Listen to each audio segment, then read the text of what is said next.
Sorry, everything stopped. Welcome in.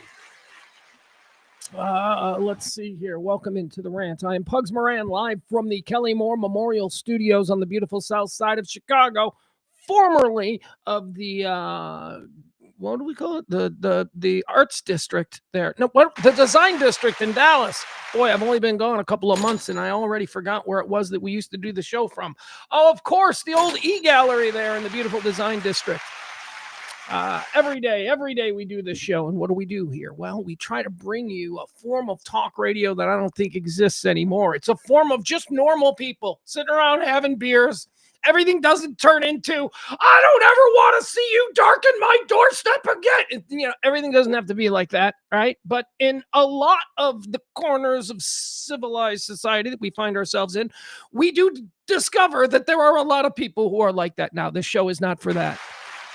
Right? Those people, they all gather on AM radio from coast to coast, whether you're here in Chicago and you're listening to the bullshit, hate, angry man talk on WLS, or maybe in Dallas, WBAP, or whatever the fuck they're doing down there. No, this is normal people talk every day, Monday through Friday, except for Monday and Tuesday of this week. All right. Every day, Monday through Friday since 2021. That's right. We're not going anywhere. We keep doing it. The show exists because of your gratuities. We just came through a very, very difficult pledge week. We didn't quite get there, but my God, the chat room was amazing. Thank you for helping me get there. Oh, and by the way, just got a tip yesterday. Would love this is just amazing. I didn't even do a show yesterday, and Barney tipped the show yesterday. Now, let me tell you why that was important. That tip that Barney gave yesterday provided the gasoline that got me to do the show today. So thank you to Barney. I'm not saying that was the reason I didn't do a show on Monday and Tuesday, but it played a factor. So thank you, Barney. And then get this. Today, I'm just sitting here. Again, haven't done a show in 2 days. Don't deserve a tip. Got one yesterday from Barney because he's all in with supporting the show, and I appreciate that. I'm sitting here right now, and Jeff Ballard gives me another $10. Guess what that is? That's gas that'll get me here tomorrow. We're fine. We're doing fine. Thank you, guys. Thank you for thinking of the show, and appreciate you. If you do want to drop a little something, Venmo, Cash App, that's open. Okay, so why didn't we do a show on Monday and Tuesday? Well, I had a very stressful week last week. Remember last week? It was all about the fucking leprechaun. Oh, by the way, do I even have any leprechaun pictures? Hold on. I got to show you a picture of my leprechaun here. Because all last week I told you about my buddy Mitch Rosen threw a St. Patrick's Day party, right? We're friends forever. So Mitch calls me and he's like, so I'm doing one of my parties. I'm like, cool. And he's like, God, I got a lot of stuff going on. Hey, can you help me with something? I'm like, yeah, absolutely. I'll help you out. Why not? It's going to be a great party. Can't wait to be there. He's like, can you maybe, I got bagpipes. I got servers. I got an Irish singer. He's got all of these different things for the party. He goes, I kind of think I might want a leprechaun running around. Can you find me a leprechaun? Do you think you could do that for me? Could you? And then, he told me this is how much I'll spend and blah, blah, blah. So I really wanted to make, the party go with a good leprechaun. And there was a lot of stress, undue stress that I didn't need to put on myself. First of all, let's be honest, the party would have been fine without the fucking leprechaun. But somehow it was, like the icing on the cake. So I was now put in charge of finding a leprechaun. And let me tell you something. When my buddy asks you to do something, he's one of those guys that you never know. Is this like a test? What is this, a test? We've been friends for 40 years. You're asking me to get a leprechaun? What if I just tell you, fuck you? Fuck you, Mitch. No leprechaun. I didn't do that, though, because I thought, that'd be easy. How hard could it be around St. Patrick's Day in a city that's as Irish as Chicago to find somebody for a nice chunk of change, by the way? The budget to get a leprechaun at this party was pretty good. I thought for sure I'd be able to find somebody. Well, as listening to the show last week taught us all, that wasn't the way it was. It was very difficult. I was dealing with actors, and then it became a situation where, well, where do I rent the suit? I'm like, that's not my problem. Find a fucking leprechaun. So that became a big issue. So finally, what I did with a week out to the party, I told you this last Monday, I finally just called one of those kids' birthday party places. You know, you want a Power Ranger to show up at your party? You want a princess to show up at your party? You know, you call these places, and that's what they do. And I figured, you know, maybe they got a leprechaun. Well, they did. They got a leprechaun. So I went, you know what? Let's not bullshit about this. Let's lock it down. I need this leprechaun for my friend Mitch's party on Saturday. So we got it. 24 hours go by, and I start to look around online at the leprechaun, and I realized that this is not the kind of leprechaun that I thought. I thought I was going to get, by the way, there was one order. It was like, no dwarves. No, we don't need to do like an authentic, 4'2" leprechaun. That was the one thing he said. And I'm like, that's fine. Normal, regular sized leprechaun. Like Elf, right? Like Will Ferrell. And that's what we're looking for. No, apparently they don't do that. They don't just take actors, put them in a red or green suit and then dye their beards red. Apparently it's culturally offensive. To who? I don't know, because I'm 100% Irish and I'm pretty much, grown up like that. I used to dye my beard red on St. Patrick's Day. So what they do is they have these like Six Flags characters. Like you go to Six Flags and it's a dude in a full-on suit with a big helmet. And sometimes you see the Six Flags character without the helmet and it just ruins your childhood. You're like, what? So that's what we got. We got a leprechaun. We got a dude in a leprechaun suit. Now, this became a new problem about 72 hours out from the party because I'm thinking, all right, this is a nice house. It's a South Side house. It's older. It's a little bit constrained. Is this guy in the giant Six Flags suit? Is he going to be knocking over lamps? Is he going to be, how big, how cumbersome is this leprechaun suit?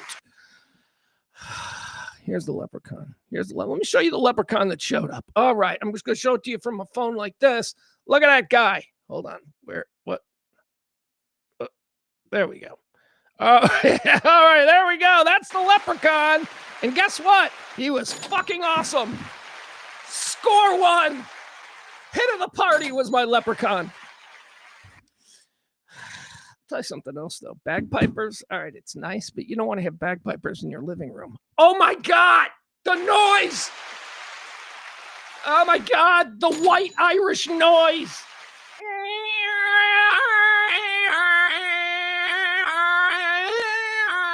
For like 40 minutes, because you pay them for 40 minutes. Every conversation had to stop. Everything was just like, all right, how are they going to play another one? What is this, fucking Stairway to Heaven with bagpipes? What is going on here? Anyway, it's a great party. It's a great party, fun time, good food. Oh, the food was so good. And it turned out that the leprechaun rocked. So there you go. Now, that's not why I was missing the show on Monday. Here's what happened on Monday. Saturday, the day of the party here. Now, remember last week, I give you the updates because I know a lot of my friends here. Hold on. I don't see the time. Where is the time? Oh, okay. See, what happens here is that the Restream changed the layout on stuff. All right, anyway, here we go. All right, so on Saturday, the day of the party here in Chicago, and, I've been tracking the weather. I was telling you, it's like 70 last week. Well, it snowed. It snowed, and it snowed pretty healthy there, right? It was actually kind of beautiful. It was like, oh, this is the nice, big, fluffy snow.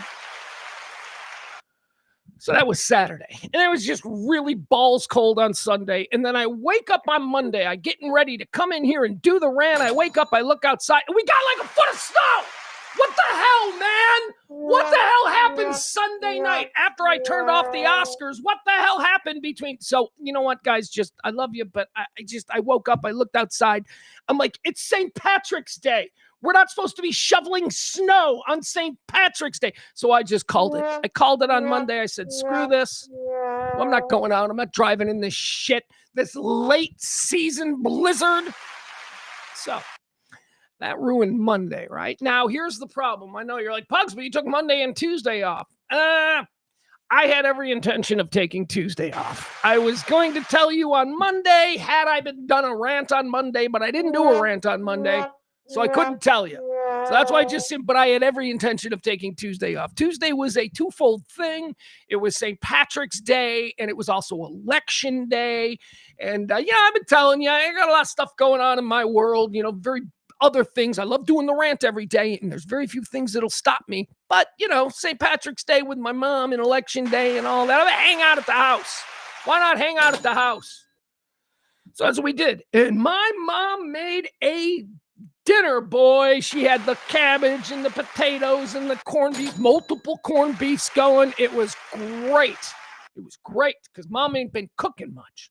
Mom ain't been eating much. Mom's battling something, and she ain't. But she cooked a spread, unbelievable. So that was yesterday, and then here we are today. So I do apologize for the last couple of days, but I went and voted. I went and voted here in Illinois. It was just absolutely insane. I have voted in Texas when I lived in Texas. I voted in a couple elections in Texas, but I don't remember if I had to show some kind of ID or something. No, I know that this is a very hot topic here. It shouldn't be a problem to show ID. Whatever. I don't want to get into that whole SAVE Act nonsense. But I did think it's funny that I walked into my polling place. And by the way, there was nobody there. I've got a great polling place. My polling place is inside a gated community. So it's only for the gated community who lives there. It's pretty nice. So I walk in, and it's not as elitist as it sounds. It just so happens but it's not an elitist gated community. It's a nice gated, it's a cool gated community, but it's not elitist. It's not like $1 million mansions. Point is this. I walk in, and they got the folding tables set up, right? And there's two ladies sitting at the folding tables, and they got all kinds of equipment that doesn't look like normal computers, but whatever. I imagine it's election grade tech, right? So they're sitting there, and I walk in, and I go, hi. And she's like, you want to vote? And I'm like, I sure do. And she goes, what's your name? And I go, here's my name, Pugs Moran, every day, Monday through Friday. And I told her my name. And then she opened up a book, not even like a computer. She just opened up like a spiral, notebook. She opened it up, and there was a bunch of like printed things on there. And she went down, and she asked me, here's what she said to me. She goes, she said my middle name. And I looked at her and I go, yep. Like, what if it wasn't me? Like, what if I was just bullshitting? And I just walked in, and I'm like, hey, Fred Davis. Fred Jarvis Davis. Yep, you got me. That's me. Where do I vote? So anyway, she says, so I thought at some point, maybe she will give me a quiz of some kind, right? Where she might say, well, what's your address, right? And then check it on the address. I'd be willing to do that. She's like, what's your address? I was fully prepared. No, nothing. So recapping, in Illinois, I went to vote yesterday. I just walked in. I gave him my name. She opened up a book. She found my name. She then asked me if my middle name was correct. She should have said, what's your middle name? But she didn't say that. I guess she can't. She said, is your middle name this? Lawrence. She's like, is your middle name Lawrence? I'm like, yeah. She's like, okay. And then my next thing was, okay, I am about to give my address. No address. She then asked if I wanted a paper ballot or if I wanted to vote, digitally. And I was like, paper ballot? Come on, get rid of that paper ballot shit. I have never voted with a paper ballot, I don't think. I don't ever remember voting with a paper ballot, and I've been voting for quite some time. All right, so I did my voting, and I did my duty. I am an American. My girl didn't win. I was supporting my girl Robin Kelly for the U.S. Senate. She's been my congresswoman for like 20 years, and she's pretty good as far as Congress people go. She does the work.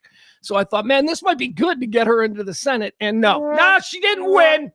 She got beat by J.B. Pritzker's handpicked Juliana Hatfield. That's not her name, but I can't remember her name. And the only Juliana I know is Juliana Hatfield. All right, so there's that with that. Also, before we get into all the things we're going to talk about, we're going to talk about a lot of stuff. We got the Iran war. We got a whole bunch of silly Trump stuff happening. We're going to talk to Maddie. Maddie's got a whole breakdown on a big story that I didn't even know was happening in the world. Afroman, that's right, America's most beloved hip-hop star. Afroman has got himself into a bit of a court case, and it's wild. So Maddie's going to join us. Maddie's going to explain We got audio. We're going to play some Afroman. We're going to get into the whole Afroman story. Also, I want to talk about the Oscars. I want to quickly recap that. World Baseball Classic. We'll get into that. And a whole bunch of stuff. You know how the show goes. Let me say hi to the chat room. Who do we have in the chat room today? Hold on. All right, let's see. Going through the chat room, and again, this is going to take forever. We've got oh, that's right. We got to do this like Romper Room. Damn it, guys. I still don't have my magic mirror. I'll go get a magic mirror. All right, let's say hi to, I see Mikey in the chat room. I see Adam in the chat room. I see Jen in the chat room. I see Leslie in the chat room. I see April in the chat room. Oh, wow, I can't believe it. I see Jeff. There he is. Jeff, the man responsible for me having enough gas to get home or get here tomorrow. Barney took care of gas here at home today. Jeff did it. Thank you, Jeff. We got KB in the chat room. He wants to know, Pugs, did you dye your body hair green like you do every St. Patrick's Day? Oh, Kevin, you know better than that. I have no body hair. I'm smooth all over. Let's see. Jeff celebrated St. Patrick's Day by listening to some Dropkick Murphys on the way home from work. There you go. That's good enough for me, man. That's good enough for me. I love the Dropkick Murphys. My son likes the Dropkick Murphys. It might be a Notre Dame thing because they're very big in Notre Dame pre-game celebrations at the stadium. It's all Dropkick Murphys. You'd swear you were at a Dropkick Murphys concert. Jeff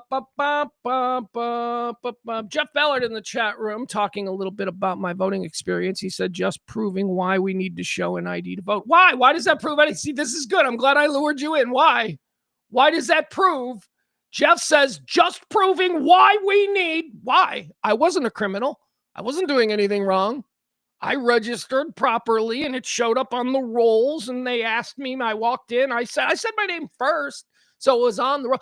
I'm not going to get into a whole voter ID thing because I think it is reasonable if we're going to have this crazy fucking fight where, everything becomes a stalemate and nothing gets done. If we're going to have a crazy fucking fight over something, I would say that I'd be willing to go, fine, driver's license or ID card or passport.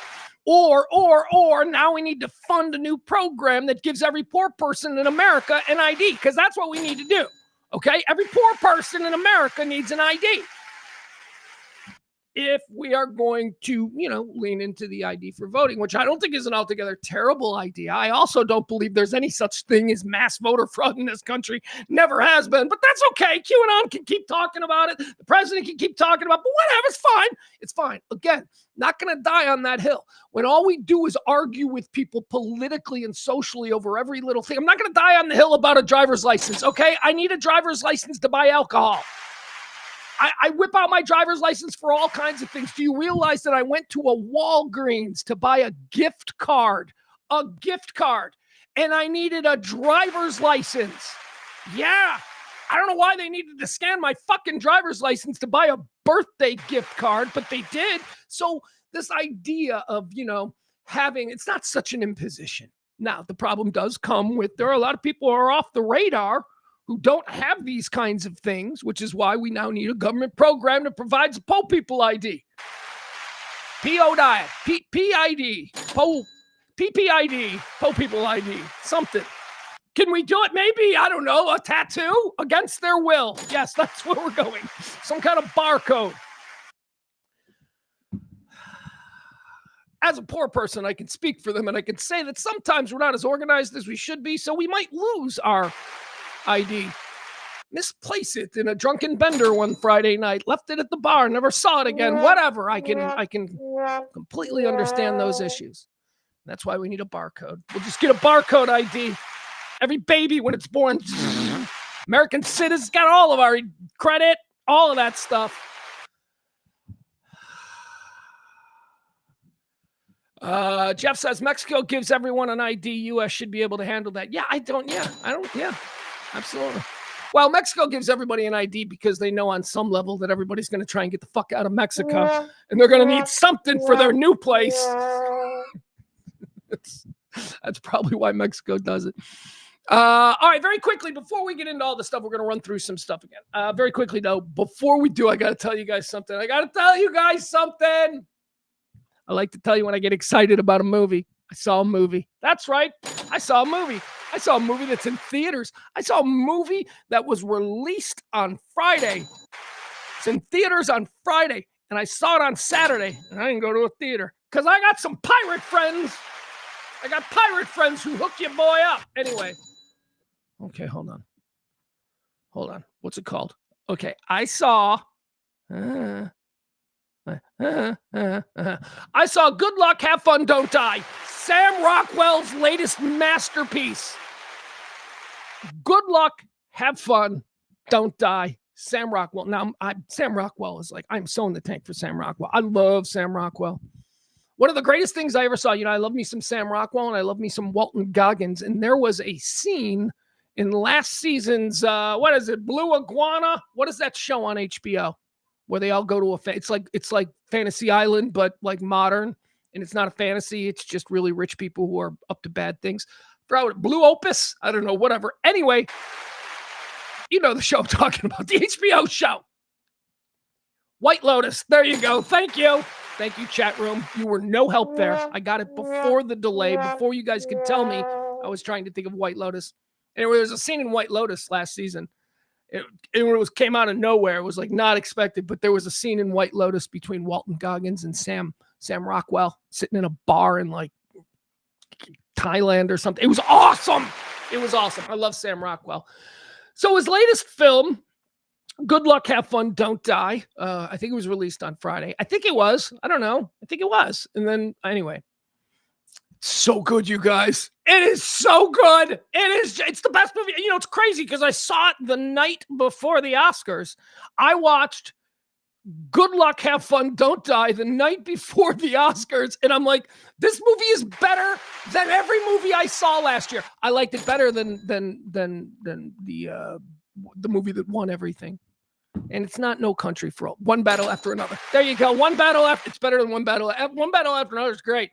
But I'm telling you, I really enjoyed Good Luck, Have Fun, Don't Die. So if you're looking for a crazy, wheels off, bonkers movie starring the incredible Sam Rockwell, and he's incredible again in every role that he does, he's incredible as sort of like a borderline lunatic who, you're forced to follow. Premise of the movie is that he is he's a person from like 40 years in the future. He's not like super far in the future. He's only like 40 years in the future. And he comes back to a diner in Los Angeles, Norm's Diner. He comes back because in this diner, it has been determined in this diner is the perfect collection of individuals that can fight with him to save the future, right? So he's come from the future to stop the awful dystopian mess that the future is. So he's come to the future and he keeps getting dropped in this diner because he believes that there is the perfect group somewhere, except he's now been in the diner 1,000 times and he can't find the right group of 4 people. There's like 60 people in the diner and he keeps trying different groups. Anyway, so the movie's about this time. He comes back and he gets a new group of 4 people and they fight the forces of evil and try to save the future. And it's so good. It's just really good. It's really clever. It's really unique. Thought it was great. So there you go. That's a pick to click for you from me. The other big news today, I want to talk about this. We got big news. Big news for me here in Chicago because, you may have been following, I'm a big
Motherfucker. Thank you, Maddie. Finally, God damn it, I hate this system. I hate this system.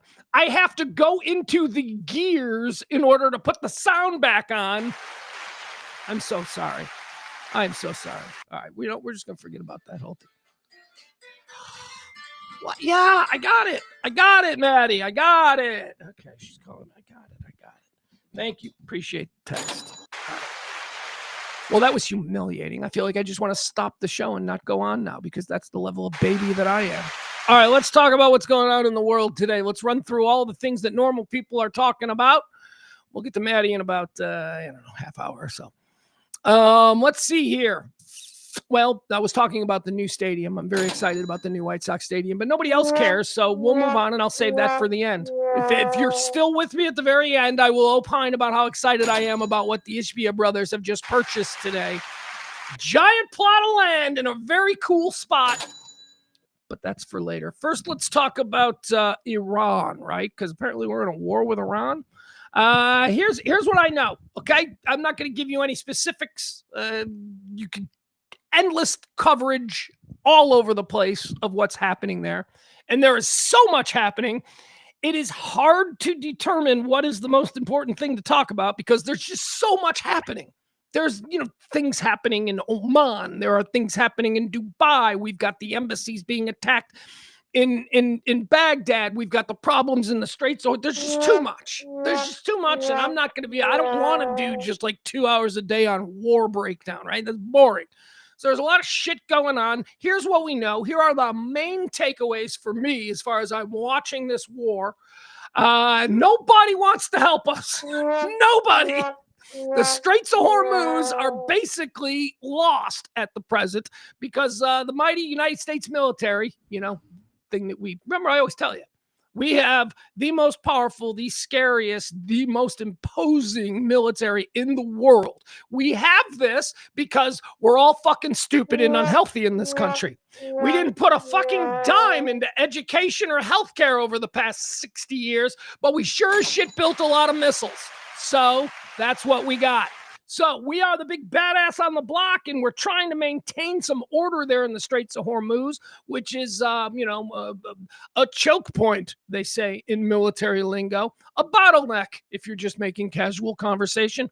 So it's a place where all of the oil that, well, for lack of a better term, gases up there in the Red Sea, Black Sea, I think it's Red Sea. Is it Red Sea? I don't fucking know. I'm learning on the fly this part of the world. It's a body of water. Remember we talked about this the other day, how I get the Black Sea, the Red Sea, the Mediterranean. I get them all confused. They're all just, point is this, all the boats, the world's boats, ships, freighters, that kind of thing. They load up there in Saudi Arabia, and then they come out through the Straits of Hormuz into the open water. And it's like a bottleneck. It's a jog and an elbow turn where you got to make it there. It's very dangerous. It's very dangerous if the world was at war. In peacetime, it's no problem. In peacetime, it's actually pretty cool. It's like a little doorway into this area. But at wartime, with mines and the fact that Iran controls one entire side, the whole, east side of the Strait of Hormuz is Iran. So they can attack from the beaches. They can do whatever they want there. It's causing a problem. Ships are being blown up. Not just oil tankers, shipping containers, and, regular fishing boats. They're just blowing everything up because they've, mines. They've got these, I told you about it last week, the jet ski mines. Yeah, dudes on jet skis, just like fucking throwing mines all over the place. Boats just coming through. So anyway, the president said 10 days ago or something, when this whole thing started to become maybe a problem, he said, well, we'll just have our Navy escort the ships through. Well, now a whole bunch of ships are getting blown up, and Trump's like, I don't think we can get our Navy to escort ships through. Apparently, it's more of a logistical problem. Trump thought when he thought, that's an easy fix, as is, everything with this fucking guy. Anyway, didn't work out, so now we need help. Now they're like, we need people to help us. We sure as shit could use help from, NATO countries, but they're like, we don't want to be involved in this. This wasn't a necessary war. And Trump's like, well, but it is now because we're in it, which is true. I personally think that NATO ought to get their asses out there and start helping out. Let's see some German boats, some Swiss boats. I don't know who else is in NATO. I don't even know what the state of NATO is at this point. But let's get them out there and let's have them do that kind of, peacekeeping that they're so famous for. But they're not doing it. They're not doing it now. And I think that it's just because nobody wants to support Trump and his spur of the moment distraction war, which is what this is. Chinese, however, the Chinese, they're helping Iran. Chinese are helping Iran with intelligence, satellite guidances, and all that kind of stuff. So China's helping Iran. Also, Russia. Russia is helping Iran. Russia is providing drones and intelligence. So think of it this way. We're in a proxy war against China and Russia. Let's see how far China and Russian support for Iran will go, because obviously we will win this war. It's just a matter of how hard do we want to go? Do we want to, Trump will just fuck around and drop Trump will see that, most of the country is not for this war. He'll just drop a fucking nuke. He'll just drop a nuke and go, we won, because he's doing that a lot. He's like, it'll be over when I say it's over, and then we will have won. Not sure that's how it works, but okay, rich kid. That's how it works in the rich kid world. All right. Cuba is another interesting thing because he's been saber rattling. Apparently, he's lost interest in Greenland, which was, it's gonna be mine. He's lost interest in Greenland, and now he's focusing on Cuba. Cuba, he's been sort of letting it slide the last couple of weeks, really, that, he starts mentioning Cuba for no reason. When Trump does that, when Trump just mentions you for no reason, Rosie O'Donnell, it means that he's fucking obsessing on you. I mean, in Cuba, he's been talking about Cuba quite a bit for the last couple of weeks. And then on Monday, I don't know if you saw this. Well, you probably did. Massive island-wide blackout on Cuba. They crashed the power grid. Who's they? I don't know. The Cubans? Maybe us? Maybe, I don't know, dark forces? Cuba as a nation has essentially existed about 90 miles off the coast of Florida and not thrived, existed is the word that I choose to use, for the first 60 years, maybe for the first 60 years or so of the Cuba being a Castro regime. They were essentially propped up entirely by the Soviet Union. That's how Cuba existed. They got their gas and their energy and all that from the Soviet Union. Then when that all went away, Cuba, because, we won the Cold War and Russia was like, yeah, you're not really that important to us anymore, Cuba. When we were in a serious Cold War, it was very important for us to have this whole Cuban base of operation 90 miles from Miami. But now it's not so important. So they pulled the plug and Cuba had to turn and find somebody new. And guess who Cuba found? They found Venezuela. Yeah, well, things ain't going so well for Venezuela. So ever since we took out Maduro and Venezuela, changed, the support for Cuba has completely gone away. So Cuba has no oil coming from Russia anymore. They're not giving them oil or energy, and they're not getting it from Venezuela anymore. So they're having real serious power concerns. Now, the rest of us in this world, we're about to have real serious power concerns because of the Straits of Hormuz, which we talked about just a couple of minutes ago. But to add insult to injury, the entire island's electrical grid crashed on Monday. They are still trying to get it back up. We're talking about millions. We're talking about the entire country of Cuba is in the dark for 3 days now. 3 days. Now, I thought, here we go. This is how it starts. We crashed their power grid, and then, before we were going to wake up Wednesday morning, and they're going to tell us that Cuba is now the 51st state. We'll have to see. I don't know. Maybe we had nothing to do with the collapse, the total collapse of the power grid, but somehow I think we did it. Somehow I think that's us. All right. World Baseball Classic. Speaking of Venezuela, I've been championing for the last 2 weeks the World Baseball Classic. God, it's so great. It's just so great. Yeah, I like baseball to begin with, but just, and by the way, I should also point out, I like baseball, but I will not sit on a Tuesday night and watch an ESPN game between the Rockies and the Phillies. I will not do that.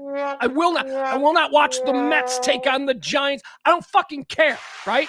I watch games that are Ranger-centric, Texas Rangers, and White Sox-centric. I watch almost no National League, and I do like baseball, but I am, an American League guy. Now, will I watch a Detroit Tigers, Cleveland, and Guardians game? Yeah, I will, because they're in my division, and I know all those players. So I don't watch baseball. Like, I can't just watch a game. Oh, hey, I'm excited to go home and watch, the Marlins take on the Braves. I don't give a fuck about that. There's 162 of them each team gets per year. There's too many games. However, with that said, the World Baseball Classic grabbed me in a way that I wasn't expecting. And I talked about it pretty much ad nauseum for the last 2 weeks. It's what the Olympics should be, except we just don't give a fuck about the Olympics. Like, imagine if you just got rid of the Olympics. Just got rid, not the Olympics themselves, but got rid of all the events. All right, here's what we'll keep. We'll keep the racing, the foot racing, right? We got to know who's the fastest. So we'll keep the long racing and the sprints. We'll keep those events. Fighting, but that's definitely, we got to keep wrestling. Just fucking, how about MMA? There you go. Let's get rid of boxing. Let's get rid of all of that. Let's combine what country has the biggest badass? That's what we want. We want to know what country has the fastest runner. We want to know what country has the biggest badass. And then let's play baseball. That's it. Those are the 3 sports for the Olympics. I would say let's play football, but the rest of the globe isn't caught up on football. Soccer. There you go. We'll do that. So here's what the Olympics will be from now on. Running, fighting, baseball, and soccer. That's it. That's all we need. Is there anything else? Pool. Maybe pool. I'm getting into pool. Shoot billiards. That'll work. No, I'm kidding. But I got into the World Baseball Classic because it had all of the accoutrements that come with the Olympics. And by that, I mean outsized region or national pride, right? The fact that,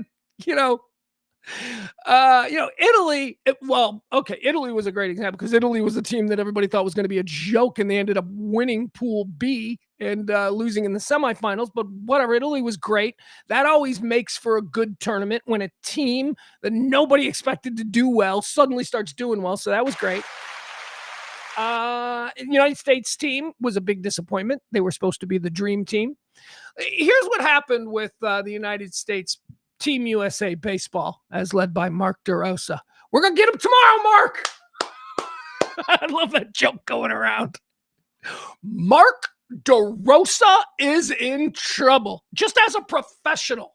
Nope. My God, Mark DeRosa, the manager of Team USA. He's also a very fun personality on the Major League Baseball Network, former player, former manager himself. He was the manager of Team USA, and he ain't going to get another Major League Baseball managing job. I don't know. Wait, he's a Major League Baseball guy. He's not managing a team. Couldn't be an active manager and do the WBC. Your team would be in spring training.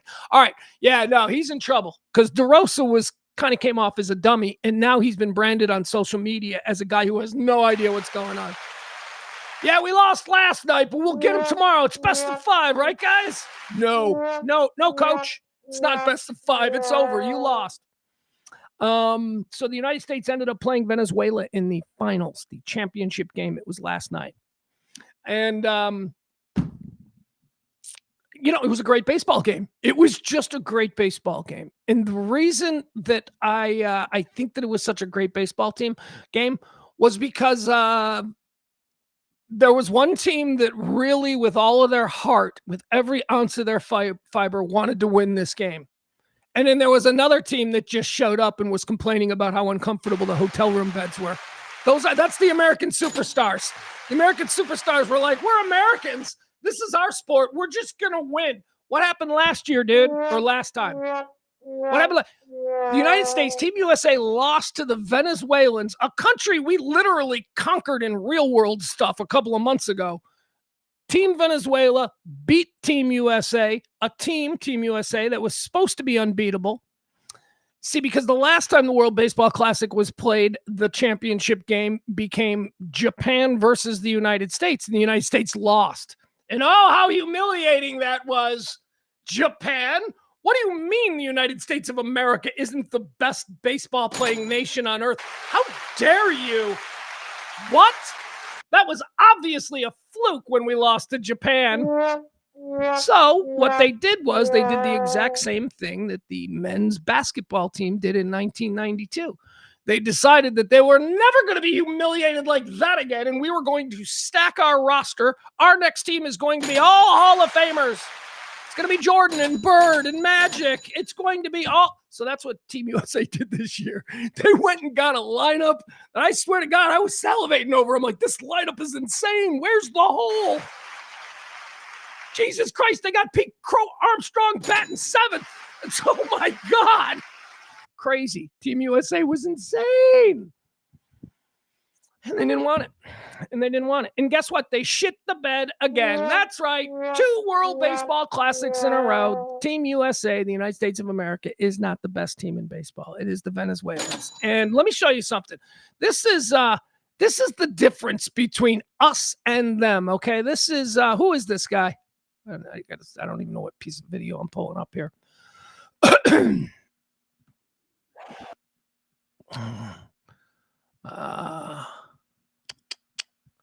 Get too many windows open, guys. I'm sorry. Okay, don't need that. Here we go. All right, here we go. This is Team Venezuela. This is just after they beat the United States. He's a little conversation here with Ken Rosenthal, who's an asshole. I can't stand this guy, but okay, here we go. He needs to be fired. Let's do that. Let's fire Ken Rosenthal. Can you describe what this means for your country? I mean, what can I say about this? It's amazing. God is good. All right, so what he just asked him is, can you describe what this means for your country? See, this is why I say, with the exception of the United States, it's the Olympics. Every other team in this tournament, even teams like Team Italy, who none of those dudes on Team Italy were born in Italy. They weren't raised in Italy. They were just American guys with Italian last names whose mom might have been born there or got a grandparent who was born there or something like that. So there's no real team spirit, although it's manufactured. You know, the underdog spirit of Team Italy was kind of cool. No, this is real national pride. Okay, something that we take for granted in this country. We wave the flag, and we have our Twitter pictures with our American flag and our eagle and all that, and that's our pride. Yeah, we're just gonna walk in there and fucking win. No, here it is. Eugenio Suarez talking about what this means to Venezuela. Can you describe what this means for your country? I mean, what can I say about this? It's amazing. God is good. All the glory is for Lord Jesus. He was with us the whole time. We have to glorify, put his name in front of everything. And nobody believed in Venezuela, but now we win the championship today. And it's a celebration for all the Venezuelan country. Your go-ahead double in the 9th inning. What were you thinking when you were standing on second base? I just prayed at the time. Pointing to my family out there, they was happy for me. God is good, man. God is good. Eugenio, what made this team so special? The union. We are together the whole time. We're not just teammates. We are family. This team is awesome. We are family here. That's why we play with passion, with love, because we feel the jersey. We feel our country in front of us. That's why this is a lot for us as players, as a people, as a human beings, and as a Venezuelan. Now we are the champion. Yeah, I mean, it just means something different. It just means something different to them than like Aaron Judge or Carl Schwarber. This is about honest to God national pride for every other team that showed up, even the ones, as I pointed out, like Italy, that doesn't even have any natural born Italians. This was about national pride for everybody except Team USA. For Team USA, it was, we are baseball. We're just going to show up. And they got their fucking asses handed to them. They lost twice. They lost to Italy. So, you know what? Fuck Team USA. I'm sorry. But, you know, I rooted for the hockey team in the Olympics and the women's hockey team. Fuck Team USA in the World Baseball Classic. Because let me tell you something. There is nothing where, you know, I've said this before. I spent a lot of time in, you know, sports radio and all that stuff. I've interviewed a lot of people, a lot of athletes, and you know I've got my pecking order of the biggest assholes in sports, right? So number one, the biggest assholes in all of sports. I'm talking from an interview perspective. If you want to interview somebody, the biggest jerk off asshole in all sports is a white American starting pitcher, an ace. A starting pitcher, an ace on a baseball team who is white and American born and raised is the biggest jerk you will ever talk to in sports. Total assholes. NASCAR drivers are the absolute best. NASCAR drivers are the absolute best. Hockey players and NASCAR drivers are like the two guys that if you get a chance to hang out with a NASCAR driver, or, I could say this for MMA guys too, except you don't want to hang out with MMA guys because they get one drink too many and then all of a sudden it's like, I can wrestle you, and you don't need that shit. NASCAR drivers and NHL hockey players. NHL hockey players don't even know they're famous. They don't even know. They're like, what? You know who I am? Well, yeah. All right, so baseball players, American white baseball players are the biggest jerk-offs as far as the celebrity classes. I mean, I don't know, maybe British rock star might be worse.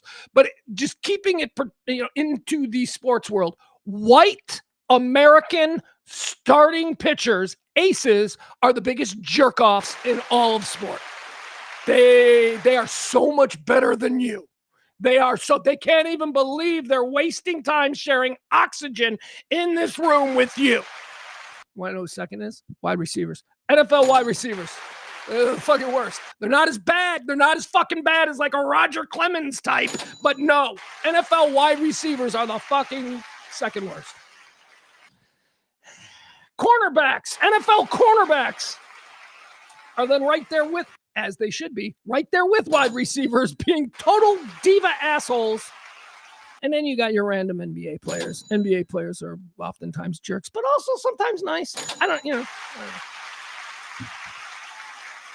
Foreign-born baseball players, like the guys we just saw from Team Venezuela, they are always awesome. Now, they're limited in what they can say because a lot of them speak in broken English and don't really have mastery of our language yet, but they're delightful. Maybe that's the problem. Maybe once they start articulating, once they learn the language and start articulating, they become Sammy Sosa, and nobody wants that. Sammy Sosa went from like this really nice guy who's always smiling and nodding, and all of a sudden, he's Sammy Sosa. He's weird.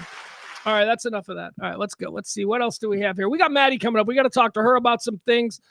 Let's do this. All right, here we go. Banksy. Let's talk about the Banksy story. So what's this? Apparently Banksy has been discovered. I got into it with my mom last night. Totally unfair of me. And I realized that like while we were having this conversation that there was a miscommunication. So I think it was on the news. There was like TV on in the background. And the news said Banksy has finally been identified. Right? Okay, so that was what the news said. And I turned and I go, oh, that's interesting. And my mom said, I know who Banksy is. And I said, no, you don't.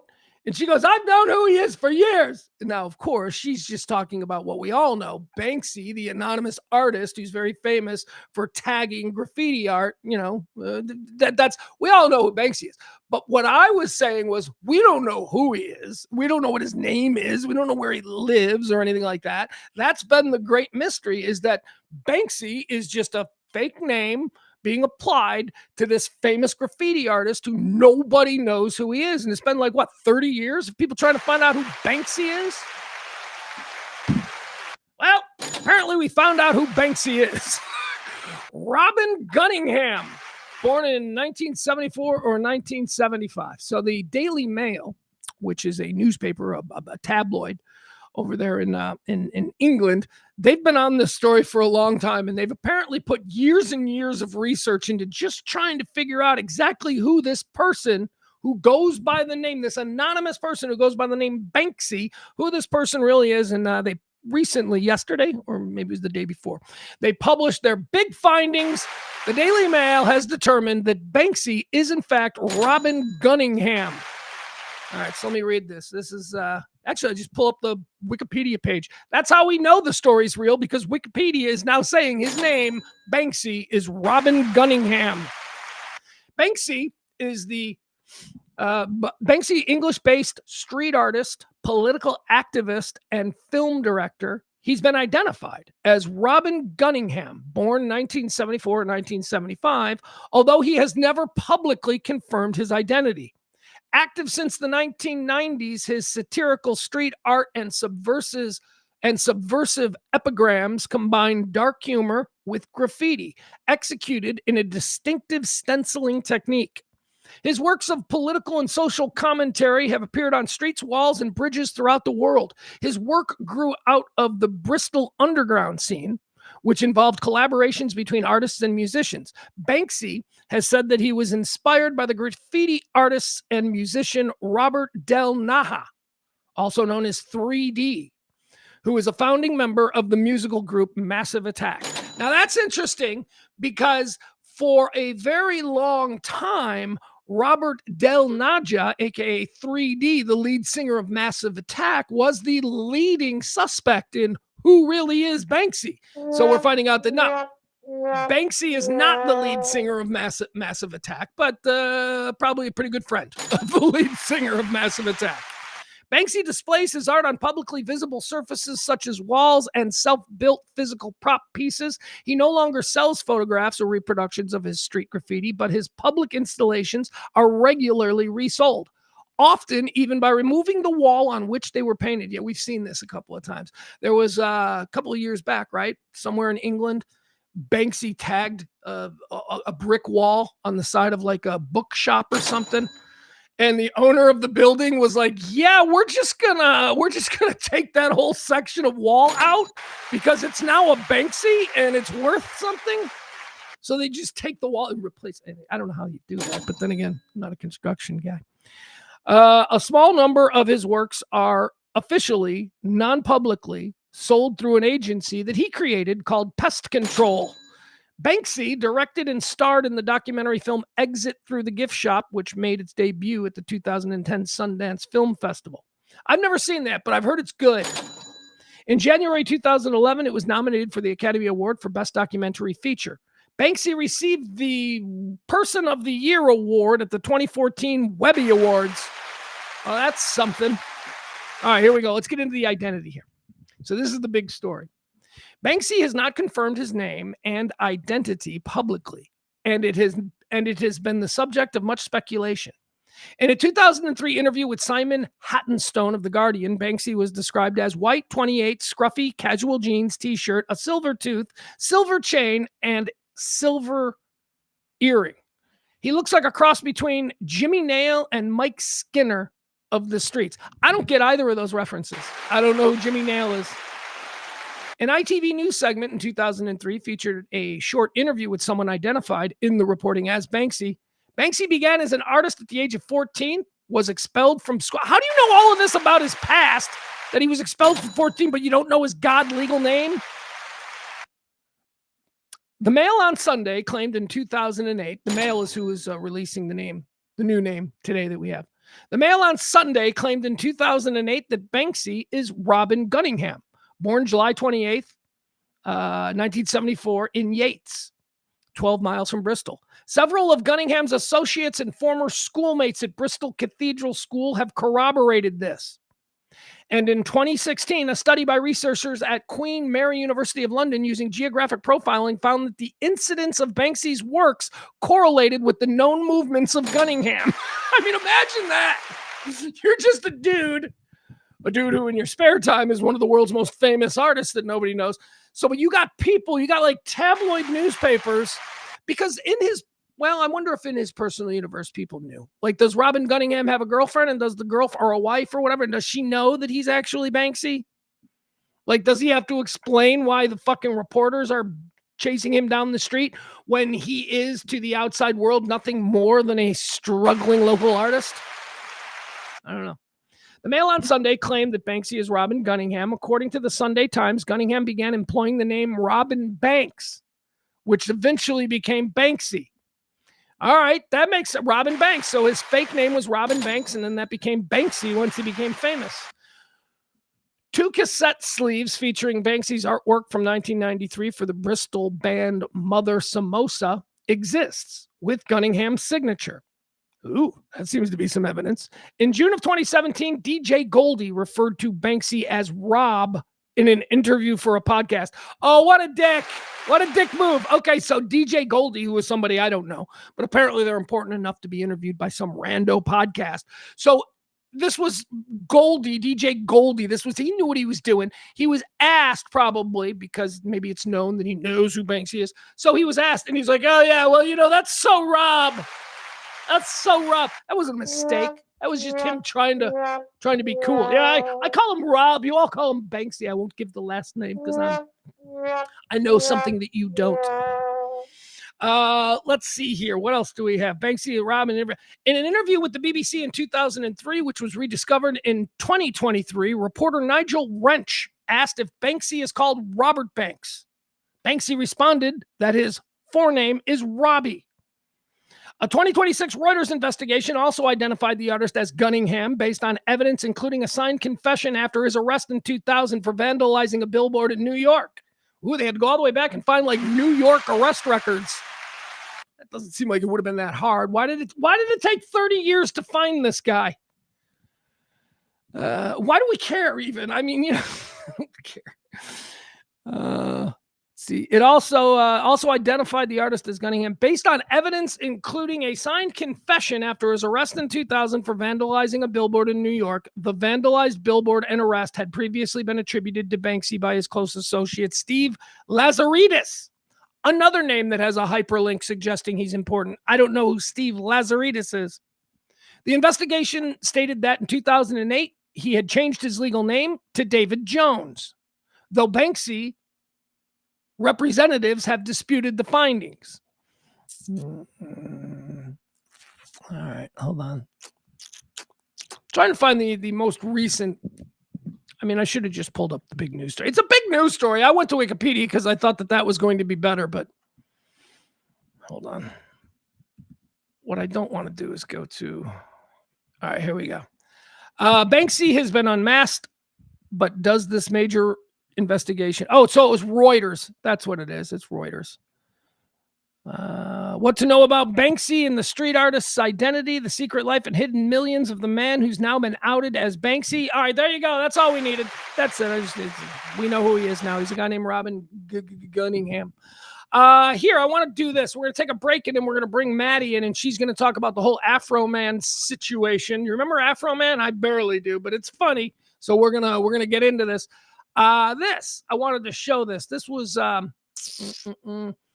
it's going around online the last couple of days. This was over Dallas. Did you see this?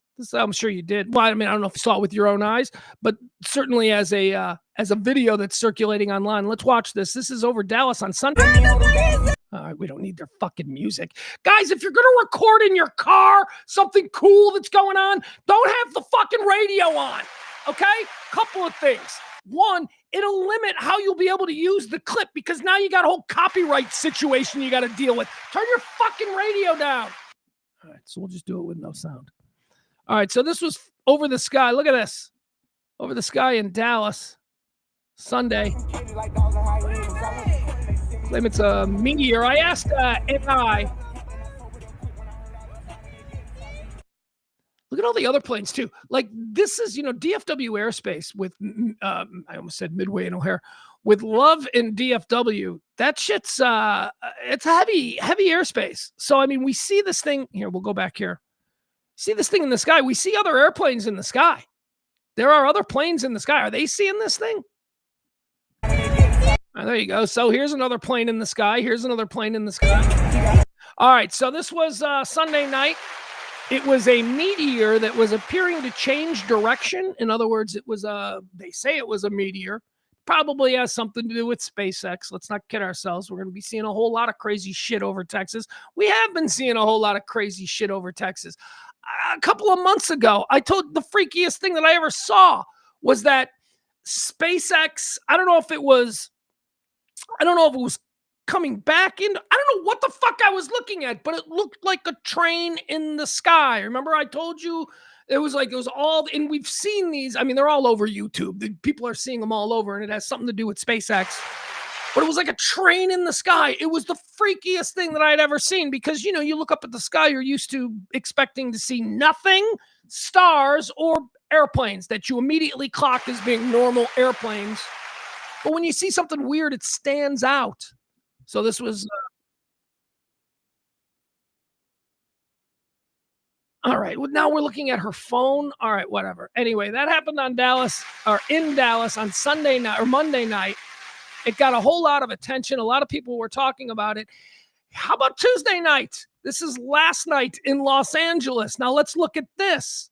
All right. I don't know if this idiot's going to have their music blasting as well. I don't know. Here you go, though. This is, boom, Los Angeles. All right, so this is Los Angeles. Remember the Monday night or Tuesday or Monday night? I think it was Dallas, and now this is one night later in Los Angeles. Look at this thing.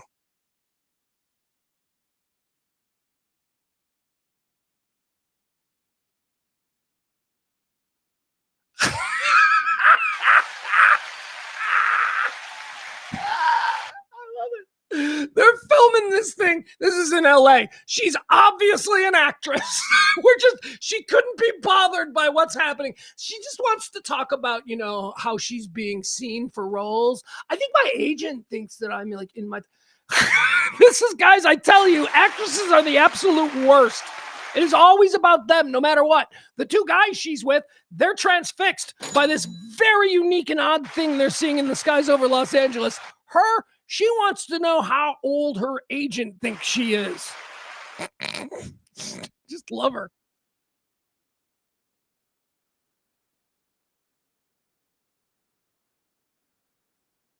They're not even responding to her. She's like, I don't think I should tell people how old I am. And then the dude goes, hey, what is that? And the other dude's like, I don't know, man. I'm filming it. Are you getting that thing? And then she's still talking about herself. No, it is clear that nobody is paying any attention to her. That's okay. She's an actress, obviously.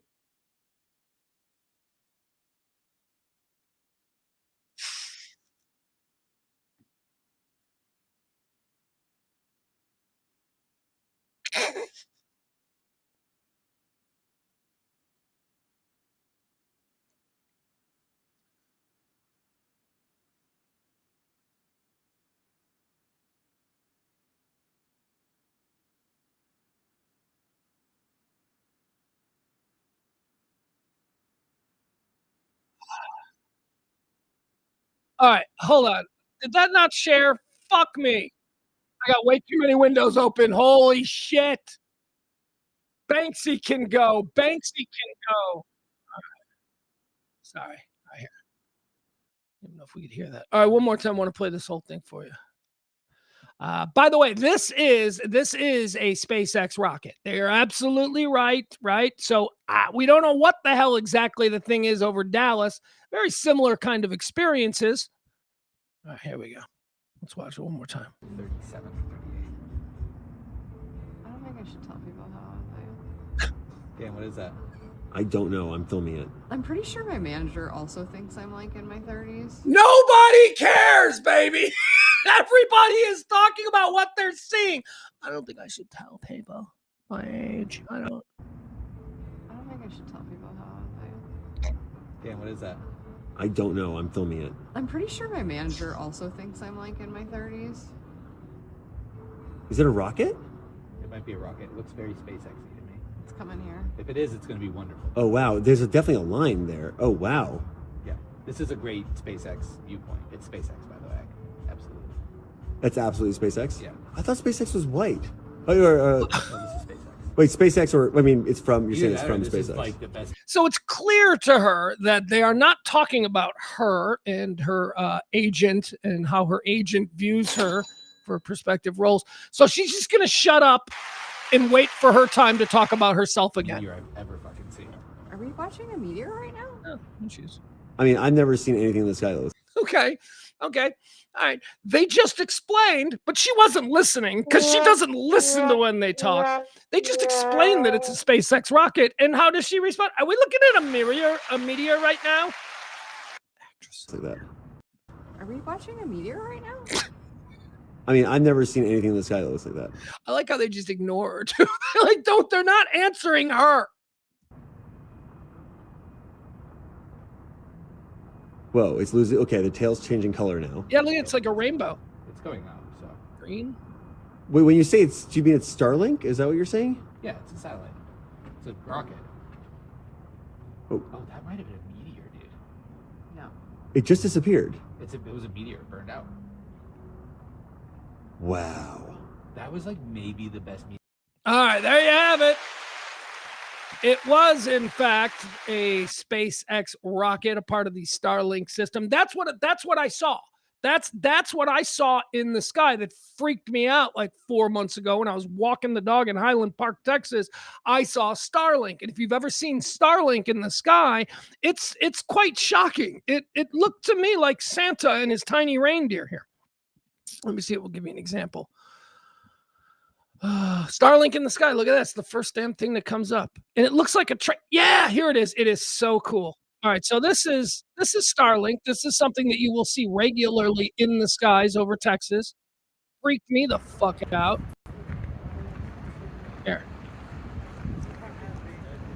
All right, so see, there it is. That's Starlink. That's a very normal thing that we're all going to start seeing.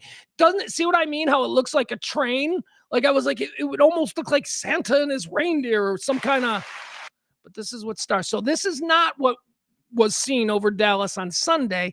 They believe that may have been a meteor or a piece of like space junk from a SpaceX launch that was falling down because it was doing different angles. The one over Dallas, it was like sort of the one in Los Angeles was absolutely a rocket.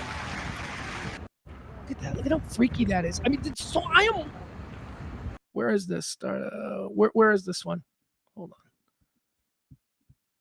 Just walking down the street and I look up in the sky and you see this. I mean, it is so foreign. It is like, what is that? That is spooky. All right, there you have it. All right, guys, here's what we're going to do. I'm going to take a quick break here. I'm going to go get a fresh cup of coffee. I'm going to go to the bathroom. And when we come back, we're going to do some Maddie. She's going to talk about the Afroman situation. All right. Would like to remind you, you can drop a little something in the Cash App or the Venmo. Every little bit helps us get by. Thank you so much. Yesterday, we got a nice little tip from Barney, who got us to the studio today. And Jeff tipped a little something too, and that's going straight into the gas tank. These are difficult times, so thank you guys. I appreciate it. If you want to help out the show, drop a little something. If not, that's fine. We're going to take a quick break. On the other side of this, we're going to be joined by Maddie. What's on Maddie's mind today? Well, has to do with Afroman. Back after this.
All right.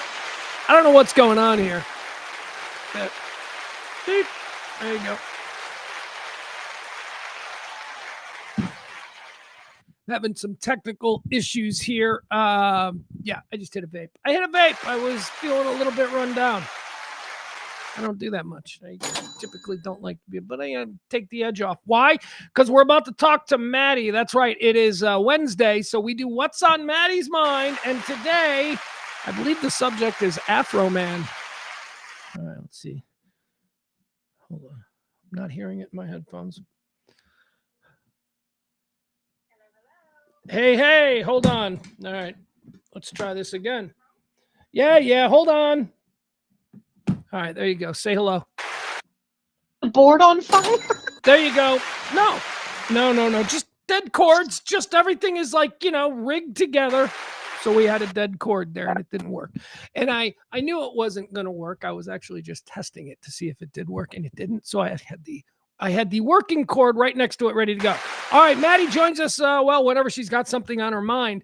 And apparently she's got something on her mind because we had a conversation. We spent about 40 minutes on the phone yesterday talking about what she was interested in. And she's pitching me stories. And I'm like, I like that. Let's do that one. Ooh, let's do that one. And, she's got great energy and great spirit. And I'm like, those will be fun. Then apparently, I don't know, Maddie, what, between 11:45 and like 3 a.m., you decided that you were going to change that meeting we had meant nothing. She found new things. And all I can tell you is that I turned off the table. I fell in a rabbit hole last night. All right, well, wait a second. Just so people know, I do not talk on the phone. All right. Every girlfriend I've ever had, they're like, you don't talk. I'm like, because I talk for a living. I talk to people face to face. All right. I don't, right.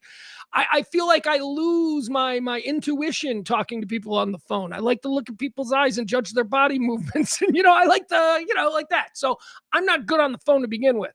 I'm pretty good at texting, though. Texting, I find, is a nice compromise between people who just want to talk on the phone and me. So what I do at night is I leave my phone ringer up, but I turn all of my alerts, like my texts and Facebook and all of that stuff, off so that I can sleep. So that if somebody needs to contact me, like my kid at 4 a.m, it'll still ring. I woke up this morning. Maddie, do you have any idea how many texts you sent me in the middle of the night? So many. Yes. So it was obnoxious. I apologize. It was obnoxious, but it didn't bother me because I didn't hear them. Yeah. But when I woke up this morning, I was like, oh, Maddie's got a new plan. So here she is. Maddie, what's on your mind today?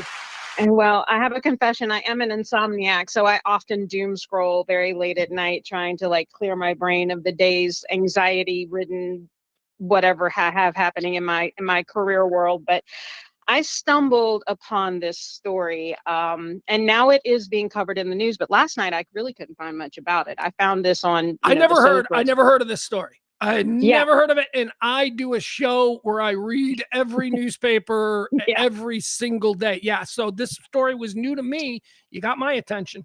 Yeah. So Joseph Foreman, aka Afroman, everybody's favorite one-hit wonder rapper from the song Because I Got High, is in the news because he is in a lawsuit. Now, you might ask yourself, well, what is Afroman suing someone for? And you would be completely wrong. Afroman is being sued, and he is being sued by 7 mostly former Adams County Sheriff's Office members.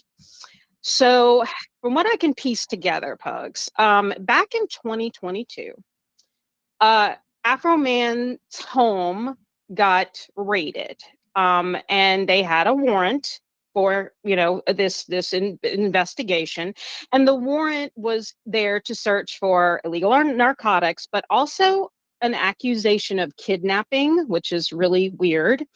And during the time that the police were in there searching his private property, he had his exterior cameras on and his interior security cameras on.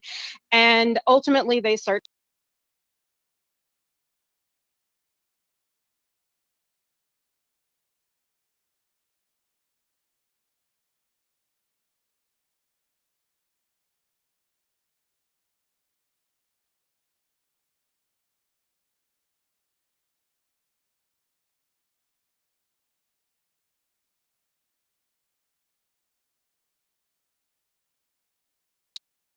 bring this All right. shit minute right. to minute here. We're back. I'm sorry we Okay. got knocked off. Go. Continue on. You're good.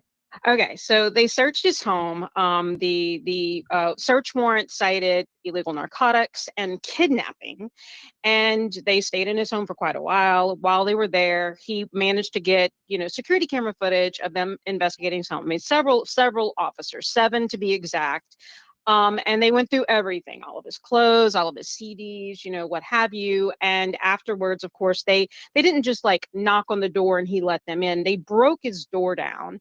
And apparently he got really upset for the fact that they damaged his private property, and then they didn't fix it, even though no charges were filed. And apparently also during this search, one of the officers took into possession an amount of money, cash money, that they found in Afroman's house. The claim is that it was something around $4,000. They took it, then they did return it to him. Let me stop you for a second here, because I'm just, as you're talking, I'm going through his history. This case that you are describing, this is the Adams County, Ohio case.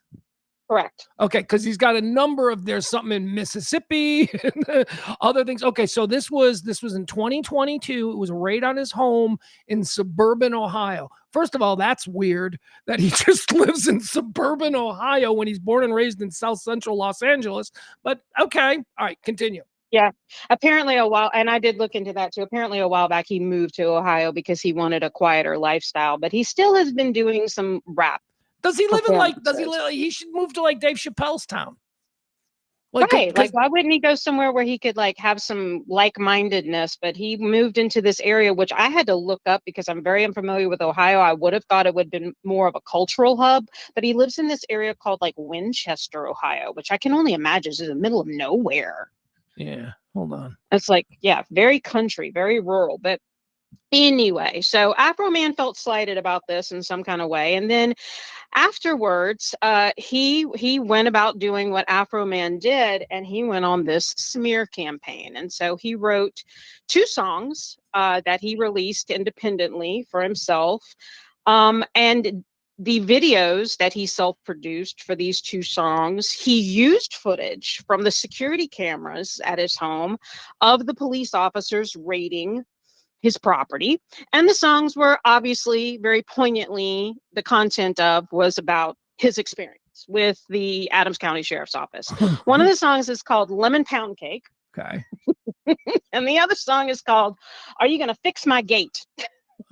Because they broke his gate. Okay. They broke that man's gate, and they took his money. And apparently when he got his money back after they could prove no charges, because the big point in this too is that they raided his home, but they found no evidence to support a charge. Therefore, no charges were ever filed against him.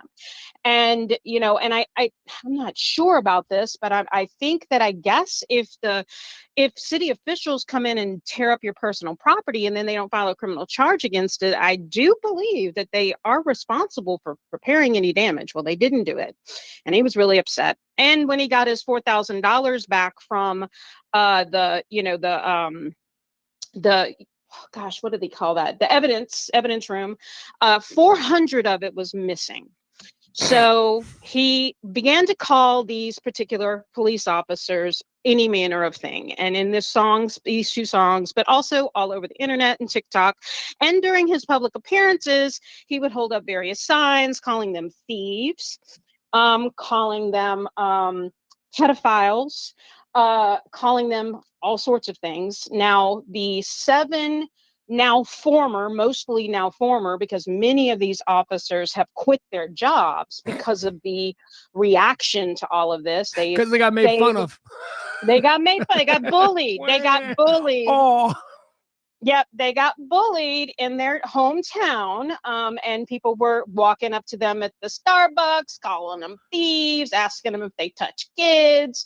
And so these 7 sheriff's department people have all gotten together, and they have a suit against Afroman. And the 4 things that they're claiming are, using their likenesses without permission, invasion of privacy, misappropriation of likeness, defamation, and emotional distress and harassment. Now, this is actually playing out in real time because this is day 2 of the Okay, court so case. stop, take a breath. Let me ask a couple of questions. You gave a lot of information there. All right, so these the claim by the 4 police officers who are suing Afroman. 7. 7. I'm sorry.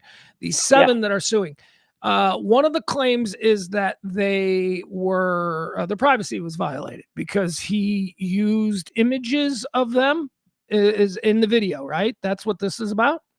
Right. Okay. Without permission. But this wasn't, they weren't hanging out on the street. This was in the course of their duties as public servants, right? And on his private property. Right. Yeah. They don't have a claim there. That is not, that is, you can film a cop doing their job. That's not, and if you're able to somehow turn that into commerce, I don't believe there's anything wrong with that. I think that maybe you can sue to get a piece of the money that he made off the song, but I don't know that they have any grounds for their privacy being violated when they were wearing a uniform that the taxpayers pay for.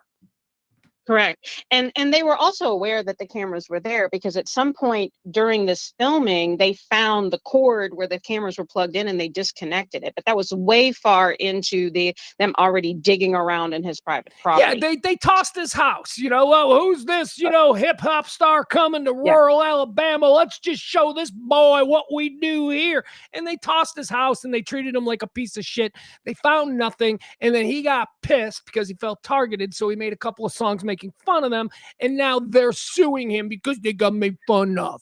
I have that right? That's right. And and then invasion of privacy, they're saying that he profited from their likenesses.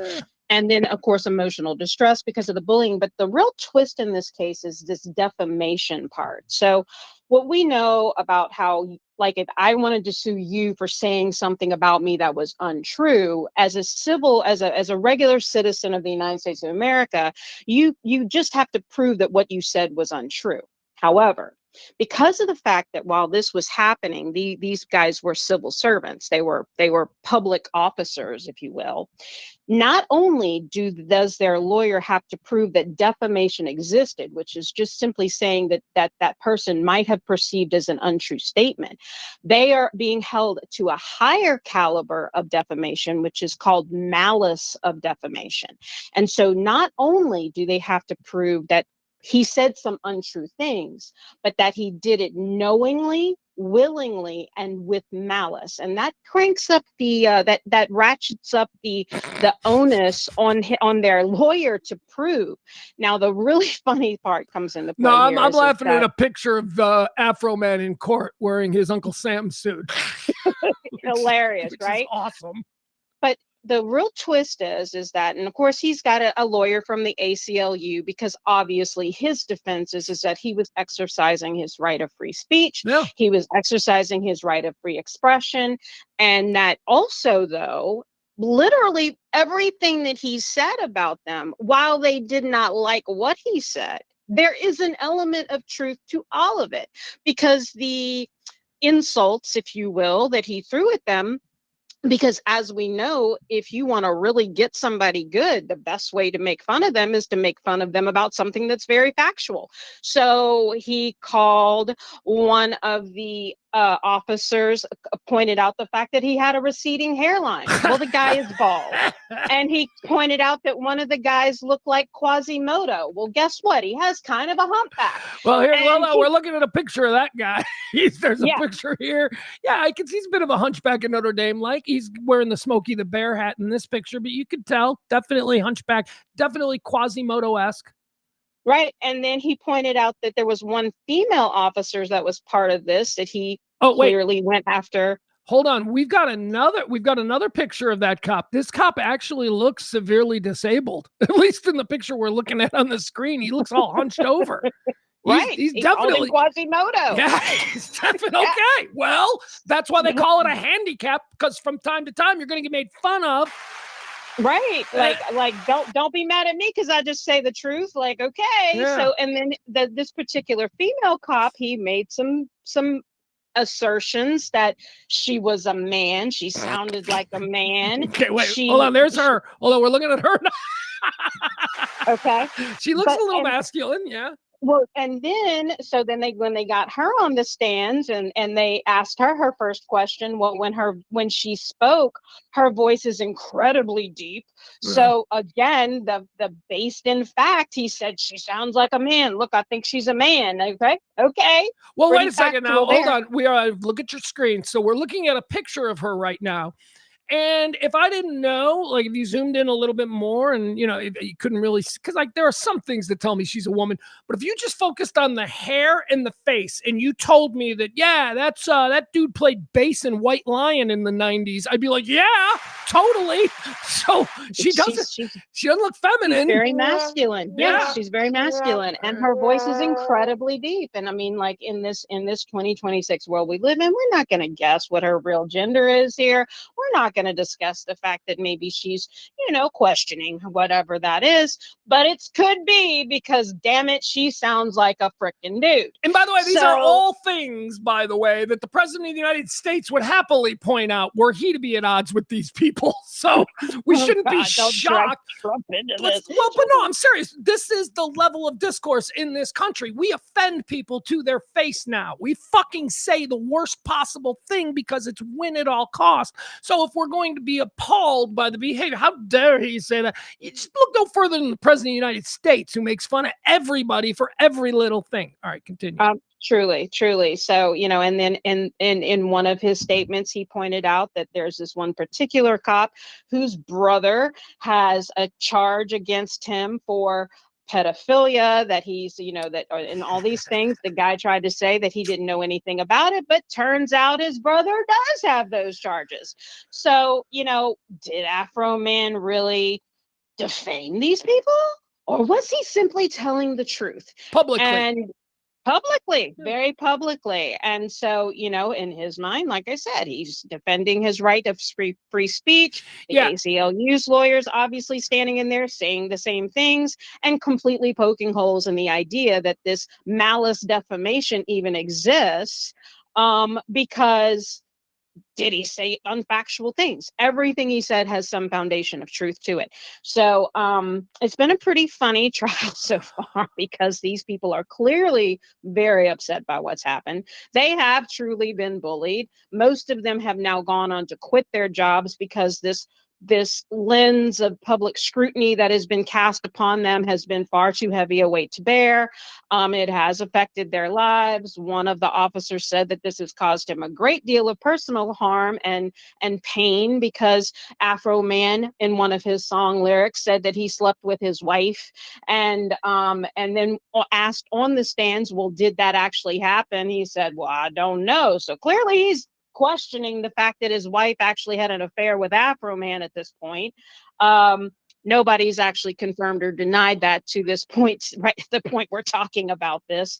But I don't know where this is going to go. The plaintiff's lawyer just wrapped up closing arguments, and now that means that, of course, Afroman's lawyer is about to take and make all of their. That's where we're at today. So that means it could go to a jury today. So we could have an answer today if it goes to a jury 4:00, and it seems to me pretty open and shut. This seems like there's no way that he can lose this, because all of the things that he pointed out, if they can be proven true, then him in using social commentary in music is no different than if he was to write a blog as a journalist, or if he were to, you know, write for a established newspaper as a journalist.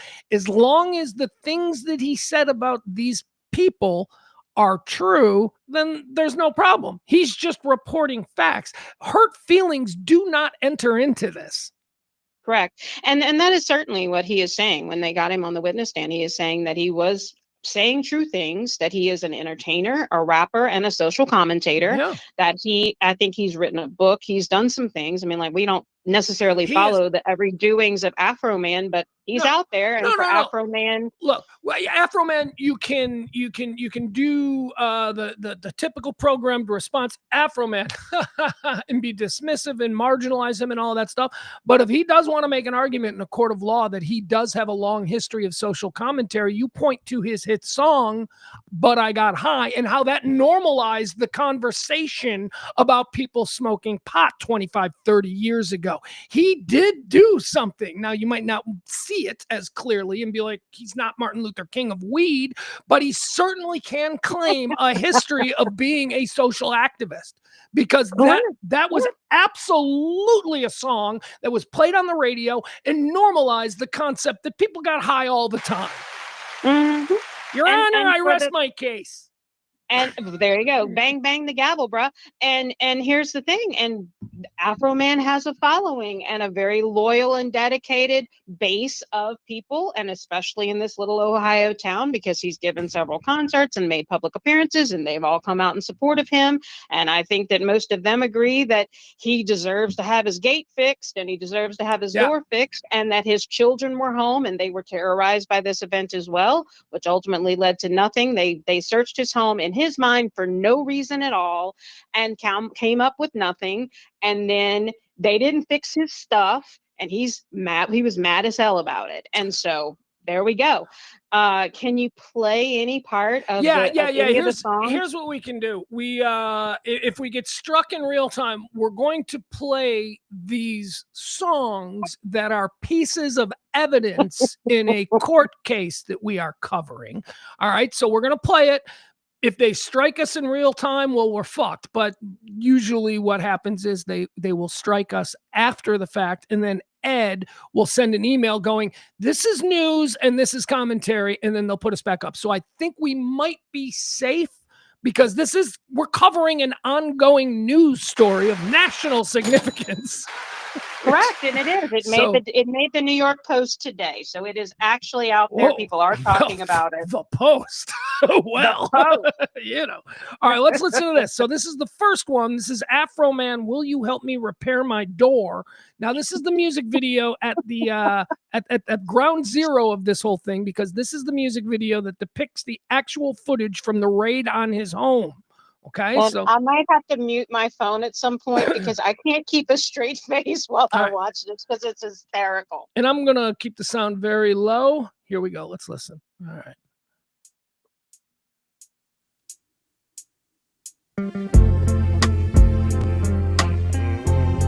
Okay. All right. Straight up. All right. So straight up, we're looking at them in his living room. He's got an Afroman coffee table, which is very cool. Like that. All right. My eyes are already watering. I'm trying to hold this in because it's so funny. We're literally 10 seconds in. Oh, his car collection. Jesus. Look at that car collection. How does Afroman? Well, good to be famous.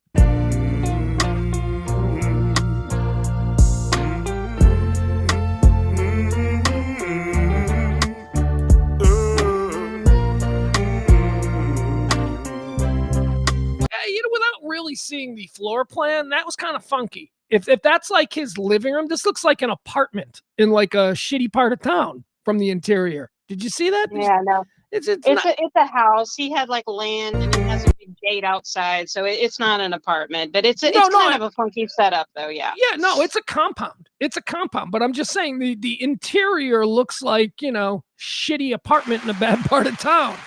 I love how everything's green too. Yeah. Well, maybe that's the night vision though. I don't know. All right, let's. Yeah. All right. So we're now watching footage. Here comes the gate. So they open the gate. Did they break it? Apparently they broke the gate. Will you help me repair my gate? Okay. Will you help me repair my door? Oh, they kicked in his door. Did you find what you was looking for? Will you help me They didn't, by the way. They didn't find anything. They just fucked up his house. repair my gate and door? Would you like a slice? Fucking hillbilly Ohio cops, man. They heard they're gonna raid a rapper's house, and they all went and binged the fucking Wire. They all think that they're about to kick in. Of lemon pound cake. Would you like a slice of lemon pound cake? There's this cake right there. All right. You can take as much as you wanna take. There must be a big mistake. Would you like to have a slice of my lemon pound cake? He looks like he wants a piece. The big old fat cop. And that is why he wrote those lyrics, is because he said that while they were searching his house, that the big fat cop looked down at his cake. So There you go. Yeah. a lot of truth to this. I don't know. I don't see any lies here. All right, that's the first song. What else? We got another one too, right? So tell me about what's the second one we're going to listen to here. The second song. The second song is titled Lemon Pound Cake. And it goes into depth about what they were looking for in his house and where they were looking for these items. Okay. All right, here we go. Let's skip that one. Yeah, the Lemon Pound Cake one, in my opinion, is funnier because he says some things about that they were looking for 100 pounds of weed in his coat pockets. Okay. All right, here we go. This is the official Afroman video for Lemon Pound Cake. Afroman got a hell of a car collection. All right, even though he doesn't seem to know how to decorate, his house looks really cheap. Okay, here we go. Lemon Pound Cake, Afroman. Ooh, Under the Boardwalk is what he's sampling here. The Adams County Sheriff kicked down my door. Then I heard the glass break. They found no kidnapping victims, just some lemon pound cake. Mama's lemon pound cake. It tastes so nice. Oh, come on. He's fun. What kind of trouble is he bringing to Adams County, Ohio? He's just a fun local hip-hop guy. He's the best thing that's ever happened to them. I'm sure he's the biggest star that's ever lived there. Why are they treating poor Afroman like this? He should run for sheriff. It made the sheriff wanna put down his gun and cut him a slice. Of what? Of what? Lemon pound cake. He wanna put down his Glock. Lemon pound cake. Trending on TikTok. Lemon pound cake. All right. That's good. All right. That's very funny. We have hilarious. We have some testimony as well. Do we want to hear the testimony from one of the cops that took the stand? Yeah, it's pretty funny. I think this might be the guy that Afroman said he had an affair with his wife. I think that's the one I sent you. There's a lot there. It's all funny. There's nothing. There's no bad testimony to look at here. It's all hilarious. All right. So this is a cop who's now testifying, and this police officer, he apparently Afroman said that he banged his wife or something. Is that what we got here? Yeah. All right. Something like that. All right. Let's watch this awkward testimony. This will be fun. Here we go. Due to Mr. Walters saying he had sex with your wife. Mr. Walters does have sex with his wife. Mr. Foreman doesn't. Good catch on that. Yeah. So you're claiming that is the defamation statement, is that he said he had sex with your wife? Yes. Okay. And that's painted you in a false light? It's caused tremendous pain in my life. Okay, so Afroman said that he was having sex with this man's wife, and now he's being cross-examined over the pain that caused him in his reality. I'll get to that. We have to go through false light first. So does it paint you in a false light? Yes, that my wife is cheating on me with Mr. Foreman. But we all know that's not true, correct? I don't know. Well, that's going to keep you up at night. I don't know. So he didn't even claim that it was false. He said, I don't know. I don't know. Well, see, because he has to answer that way for his part of the suit to have any weight. He has to pretend like people out there think it could be true in order for him to be victimized and then, the malice part, correct. Do some money. But yeah. how hysterical. Oh my God. I don't know if my wife is, but you're on the stand. No. You're going viral now, telling the whole world that you think your wife is going to hook up with Afroman. Are you happy, officer? Because she's probably... His poor wife, she's probably sitting in there, like looking around going like, I didn't. Right. I did, just for the record, Your Honor. All right. Oh my God, I know it's mind blowing. So in Hold the on. closing argument, Hold on, we're listening to audio. God. Wait, you don't know if your wife's cheating on you or not? You want to go there? No, I just want to ask that question because you said we don't know. I just Been with need that to woman answer since middle school. I know. I would hope she wouldn't. But you know what? He's been with the same woman since middle school. Yeah, she's looking for strange. And so is he. So is he. Let's not pretend, okay? I've been with her since middle school. Obviously, she's loyal to me. No, that would actually tell me the opposite. That she's probably tired of you. You're the only person she's ever been with. Do you have any friends like that? Do you have any friends who they hooked up and married like their first girlfriend from high school, and you know that they've never been with anyone else? Do you have any friends like that?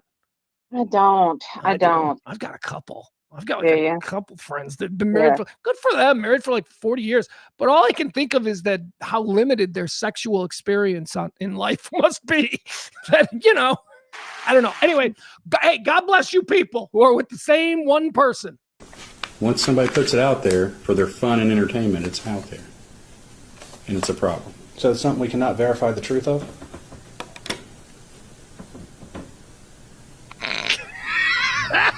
Is it a thing that can be verified, true or false?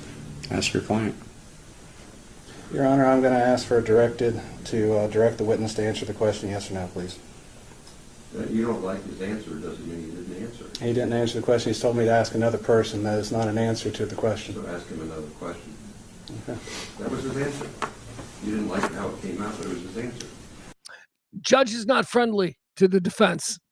Yeah, he didn't like this big city ACLU lawyer that's come into his little town for sure. Yeah, no, you can read between the lines. The way the judge said that, the judge is definitely pro-prosecution here. Now, whether or not that, infects his decision at the end of the trial, who knows? But it seems to me in that little thing that he's pro-prosecution. Well, there's no prosecution. This is a civil case, so it's defendant and plaintiff. Well, yeah, okay, not prosecution, but okay. Yeah, whoever the plaintiff's attorneys are. Yeah, let's be clear. There's no crimes committed here. This is civil. It's about money. It's about getting a piece of that. And they are asking for $3.9 million from Afroman. He ain't got that. He ain't liquid like that. There ain't no way. There's no way he's liquid like that. No way. He doesn't have it. I mean, like, in fact, if you listen now, because some of his testimony has been publicly aired, he says that he made maybe $24,000 off of this, and that amount of money wasn't even enough to repair the damages made. Yeah, and that.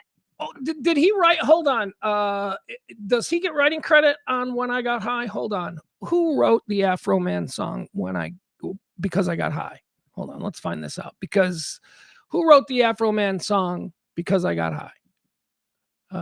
Who wrote it? Let's see here. Because I Got High was written and produced by Joseph Foreman. That's him, right? That is him. That is him. All right. So he makes all the money in perpetuity and licensing for that song. So as long as that song is popping up in, crazy teen comedies, he'll probably be able to make about $250,000 a year off that song alone. So, he's got some money. I don't think he's got 3.9 million. Certainly that house in Ohio isn't worth 3.9 million. It's just a plot of land, and it looks like it's all like prefabricated. Like the outside, those look like prefabricated housing units that were moved together. He's got land, and ain't worth 3.9 million. All right, I'm trying to figure out how much money he's got. His car collection alone, I was looking at a nice car collection, but one of them is just a hoopty. Okay, so we're not talking about a garage filled with Ferraris, Lambos, and McLarens. We're talking about cool ass cars that probably cost about $100,000, right? So maybe he's got. Yeah, he didn't have like Missy Elliott money. Like, we're not talking about that. Well, also that car collection told me a nice car collection, but it told me what level of rich he is. He isn't like super rich. He's just like, he can have all the cars from his youth that he loved, like normal American. One of them was like a Hoopty Grand Prix, right? That's not a McLaren or a Ferrari. So anyway, custom paint jobs on them, but you're right. Like they're not Lambos. What is Afroman's net worth? Hold on, sorry, I'm asking. I want to see what his net worth is. What do they say he is? Because they got estimated to be in the millions, stemming from long-term royalties and performances for When I Got High. Yeah, okay. So performance earnings As a performer, he makes 40 grand to step on stage. 40 All right. grand, right. So Yeah. what that means is when you get to this level of celebrity, and I know a couple people in bands like this, you basically do nothing until festival season. And then in the spring and in the fall, and sometimes in the summer, if you can hook on with some big tour of like the greatest bands from the 80s are playing at Smyrna, if you can hook on with that, that's good. So really, you only got like 4 months out of the year where you're making money. And if you're making 40 grand, yeah, he's probably making another 300,000. Well, he's got to pay people though. I'm trying to figure out what he's worth. Right. He I mean, probably and he's clears, an opening act. I bet you he's an opening. I bet you he clears through the royalties from that one song and then these appearances, probably 400,000 a year. I would say that's probably what he can count on. All right. It doesn't say how much they think he's worth. They don't know. Sure. They have no idea. And when they're estimating net worth, they're also talking about real estate holdings or anything else. So, I mean, it's not to say that he's liquid to millions. He has a house, obviously. He might own some other property as well. Who knows? He might have a recording studio. He might have those cars, obviously. He might have some investments. But that doesn't mean he has access to 3 million or whatever. No, he has, it just means his net worth. His net worth, according to Celebrity Net Worth, which is the default, which you always go to. Celebrity Net Worth, you have a guess? What does Celebrity Net Worth say Afroman is worth? 2.5. Okay. He's worth 200,000. Nowhere near 3.9 million. Apparently he doesn't own anything. Apparently all of these, he's probably renting that property in Ohio. It might be in a trust or it could be in an LLC, which is, again, a lot of times that's what these famous people do, because if you own real estate property and you put it in an LLC, then it's no longer your personal property and it's protected. So Right. they may have no claim to the personal property that he owns if it's all owned up in a trust. All right, I think we spent way too much time on Afroman. That was a lot. Can we talk about Jake Paul for just a few seconds or no? All right, go ahead. Tell me the Jake Paul thing. All right, go. Let's do Jake Paul, because you brought this up yesterday. Hit me. What's happening with Jake Paul? Super quick. So last week sometime, Jake Paul had a sit-down conversation with Donald Trump, and it was just kind of lighthearted and nothing big, My question, though, I have a question about that, is how far down the roster in the podosphere has the Republicans gone? Because it used to be Joe Rogan and the top of the food chain, but now Trump is actually appearing on Jake Paul's podcast.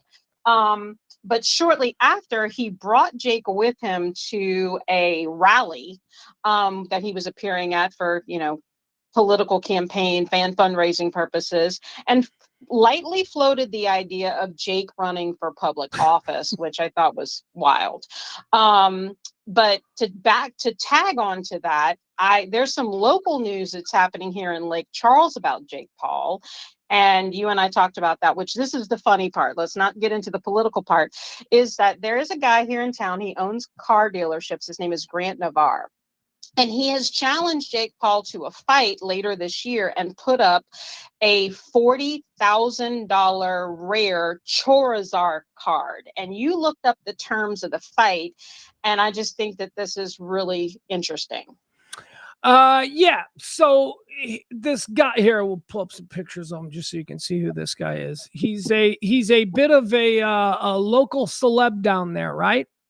Yeah, he owns a lot of car dealerships. Everybody knows him. Locals, not celeb, but well-known guy. All right. So he has a very rare Pokemon card, and apparently Jake Paul, because he's a very serious individual, is all about Pokemon cards. And this guy, who is not a professional boxer at the level of Jake Paul, this guy is challenging Jake Paul to a fight. He's a card dealer now, challenging Jake Paul to a fight. And the bounty, I suppose, because it's not going to be a purse, the bounty for the fight is going to be the Pokemon card. So if Jake Paul comes in and beats him up, Jake Paul gets to leave with the $50,000 Pokemon card. All right. So this is not a real fight. See, for me, this is crazy because, first of all, nobody likes Jake Paul. I mean, I don't understand. You talked about the Trump thing. I don't understand how that's good association. Nobody normal likes Jake Paul. Everybody normal sees Jake Paul and rolls their eyes and goes, oh my God, is he obnoxious? That's how normal people take him. But somehow the president has embraced him. This guy, we're looking at a picture of him. This is him on the left. He's 6 foot tall, 215 pounds. He fights amateur. Again, Jake Paul is And not. I think he's about 10 years older than Jake. Like he's not a young guy. Like he's like in his 30s, I think. Well, he doesn't look old here, but yeah, he definitely looks older, 30s, maybe 40. Hold on, let me see. There he is. So we're looking at more pictures of him. There he is. He's a self-promoter. That's what he is. Yeah. And he has found a really clever way to get himself the biggest fight of his life against somebody that, you know, is an actual real fighter and a high-profile individual. Yeah. And he's a clever way to get his ass beat, as far as I can tell. Yeah, I mean, he's gonna get his clock cleaned, because Jake Paul, for anything you want to say about him, Jake Paul about 6 or 7 years ago said, I want to be a professional boxer, and everybody laughed. And then he took his millions and millions from being a YouTube streamer and did nothing but pay the greatest boxing coaches in the world to train him every fucking day for 5 years. So no matter what you want to say about Jake Paul, he is a professional boxer with the highest level of training.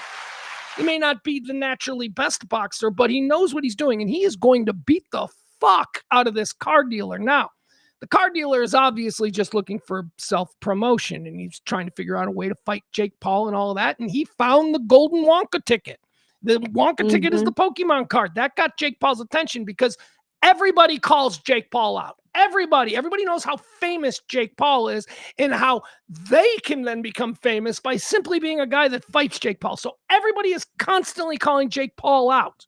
This guy, he had the idea. And so Jake Paul has said, yeah, I will fight you for that Pokemon card. That's a very rare Pokemon card. And here we're looking at pictures of him, Grant Navarre, selling cars. It's brilliant. This is absolutely brilliant. He's going to get his ass beat, but his name is going to be talked about. That's going to translate to car sales, and it's all good for him. He knows he's going to get his ass kicked. He's going to give up the card. The card is going to cost him like 40 grand or 50 grand, whatever it is. And he is going to make 10 times that in the next 6 months with name recognition. You can't buy that by TV commercials or whatever. It doesn't matter. This is brilliant for this guy. Hold on, I'm trying to find some more pictures. So the rules, though, the rules, it's not even a real fight. Like, it's not even an exhibition fight. It's not like 4 rounds and then the judges score it. No. Here are the rules of this fight between the Pokemon car dealer from Louisiana and Jake Paul. They're going to meet in the ring. There's going to be 3 3-minute rounds, okay? Now, it's not about who wins. It's about, will Grant Navarre survive without being knocked out? That's the entire thing. So he just has to know how to take a punch. Right. It's not even going to be like, well, he could win. No, everybody's like, he's not going to win. He's going to get his ass kicked. But can Jake Paul knock him out in 9 minutes? 3 3-minute rounds. That's what this is all about.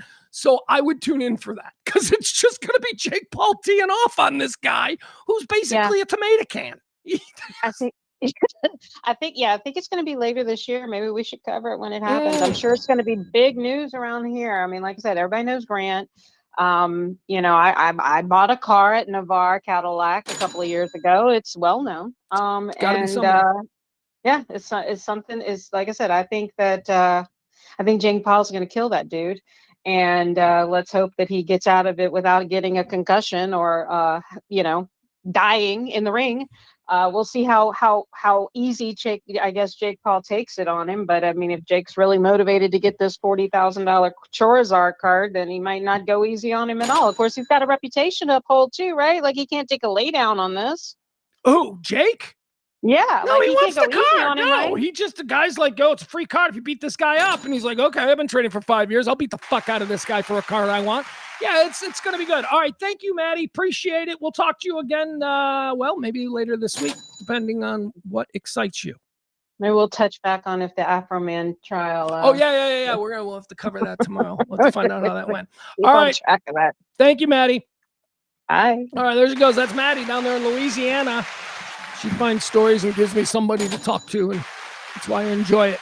Here's what we're going to do. We're going to take another quick break because that went a little bit longer than I expected. When we come back on the other side of this, we're going to wrap up the show. We'll go into, I'll tell you what I thought of the Oscars. I'll tell you what I thought of, I don't want to go into that. There's a whole bunch of stuff here. Let's see what, I don't really want to talk about the Oscars all that much. Oh, we've got some. Oh, we're going to talk about Lollapalooza. That's right. Lollapalooza's been announced. We'll do the Oscars. We'll do some St. Pat's fights. Oh, that's right. Dallas. Last Saturday was the big Greenville Avenue parade, and we've got some fun video of people fighting. Don't be appalled. It's St. Patrick's Day. You're supposed to fight on St. Patrick's Day. And the Fighting Irish, it's like a part of the whole thing. Booze, and then you run into a guy who dated your ex, and you still got beef, and you fight. That's what St. Patrick's Day is about. All right, quick break. I'm going to go to the bathroom. Then I'm going to go in. I'm going to get myself a fresh cup of coffee. We'll be back in about 5 minutes. We'll wrap this show up. In the meantime, if you want to drop a little something there in the Venmo or the Cash App, it'd be greatly appreciated. Quick break. Back after this.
Here we go.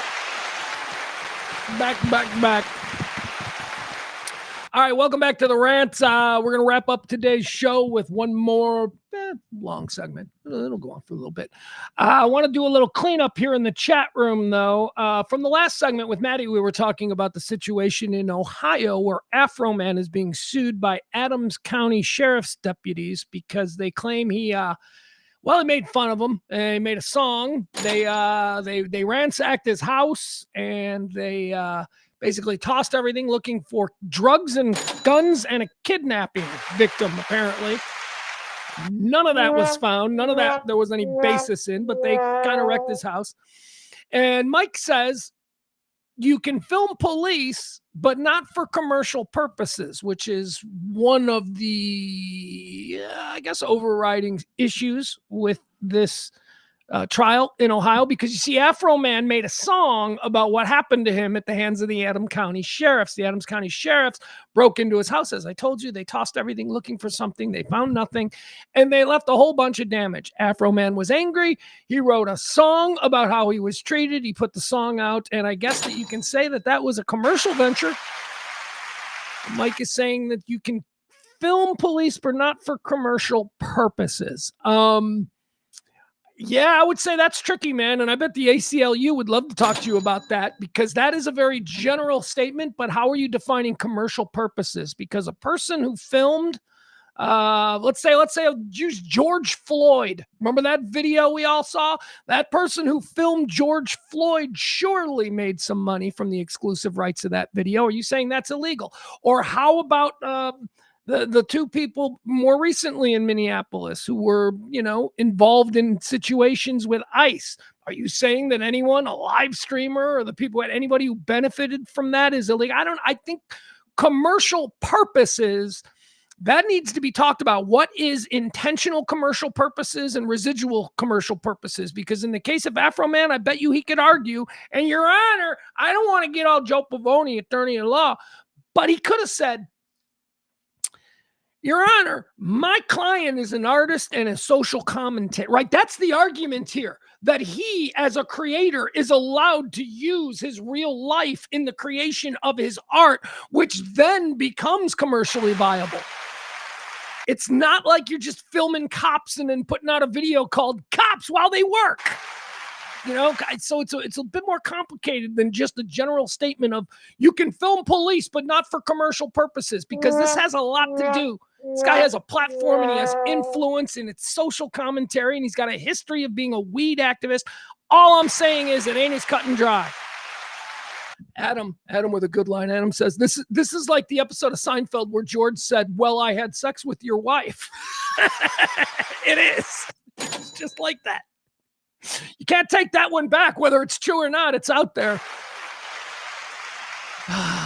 All right, let's see here. What else do we have? Let's couple of things. Where the hell is my? There we go. What else do I don't want to talk about that. We don't want to get into that. We don't want to talk about that. Oh, here, this is an interesting one.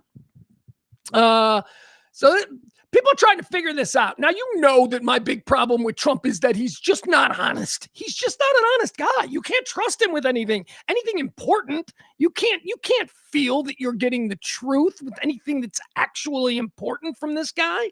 He's a salesman. He's a con man. He doesn't fucking mean anything that he says other than, did I please the room in this instant? Did I get out of it in this instant? I'm going to worry. I don't care if they find out I was lying. That's going to be not this instant. Right? Whatever he needs to say to survive. And he's done this fucking his entire life with bank examiners and business partners where they're like, well, what about this? And then he just starts vomiting bullshit, and he's a fast talker and he's a charmer, and it's always served him well. Well, we got a situation here. This came in the Oval Office. When was this? Was this the other day? Let me see if I can find this. Oh boy, how do I not have it now? Are you kidding me? We don't have the video? They took the video down? I hate when this happens. When I put a story up, and in 24 hours, the story is fucking down. Yeah, I don't have it. I don't fucking have it. Oh, God. Sorry. Hold on. You know what? YouTube. YouTube has everything. Let's see if we can find this.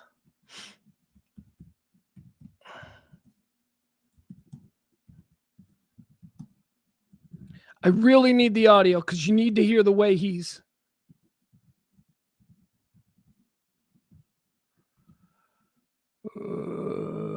Is this it? Oh, yeah. Okay. Very good. Thank you, AP. I should have.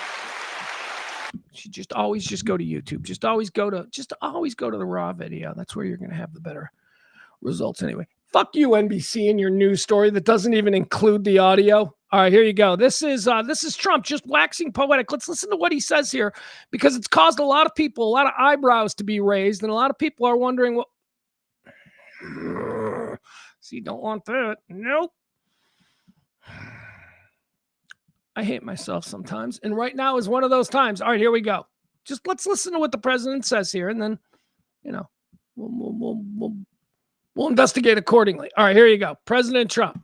Look, for 47 years, no president was willing to do what I'm doing, and they should have done it a long time ago. Should have, Jay. There's no president that wanted to do it, and yet every president knew. I've spoken to a certain president, who I like, actually. Big bombshell. That's a big bombshell. Because we know that none of these fucking former presidents like this guy. They hate him. So now here he is. This is surprising. He's like, so I talked to a former president, right? He says that.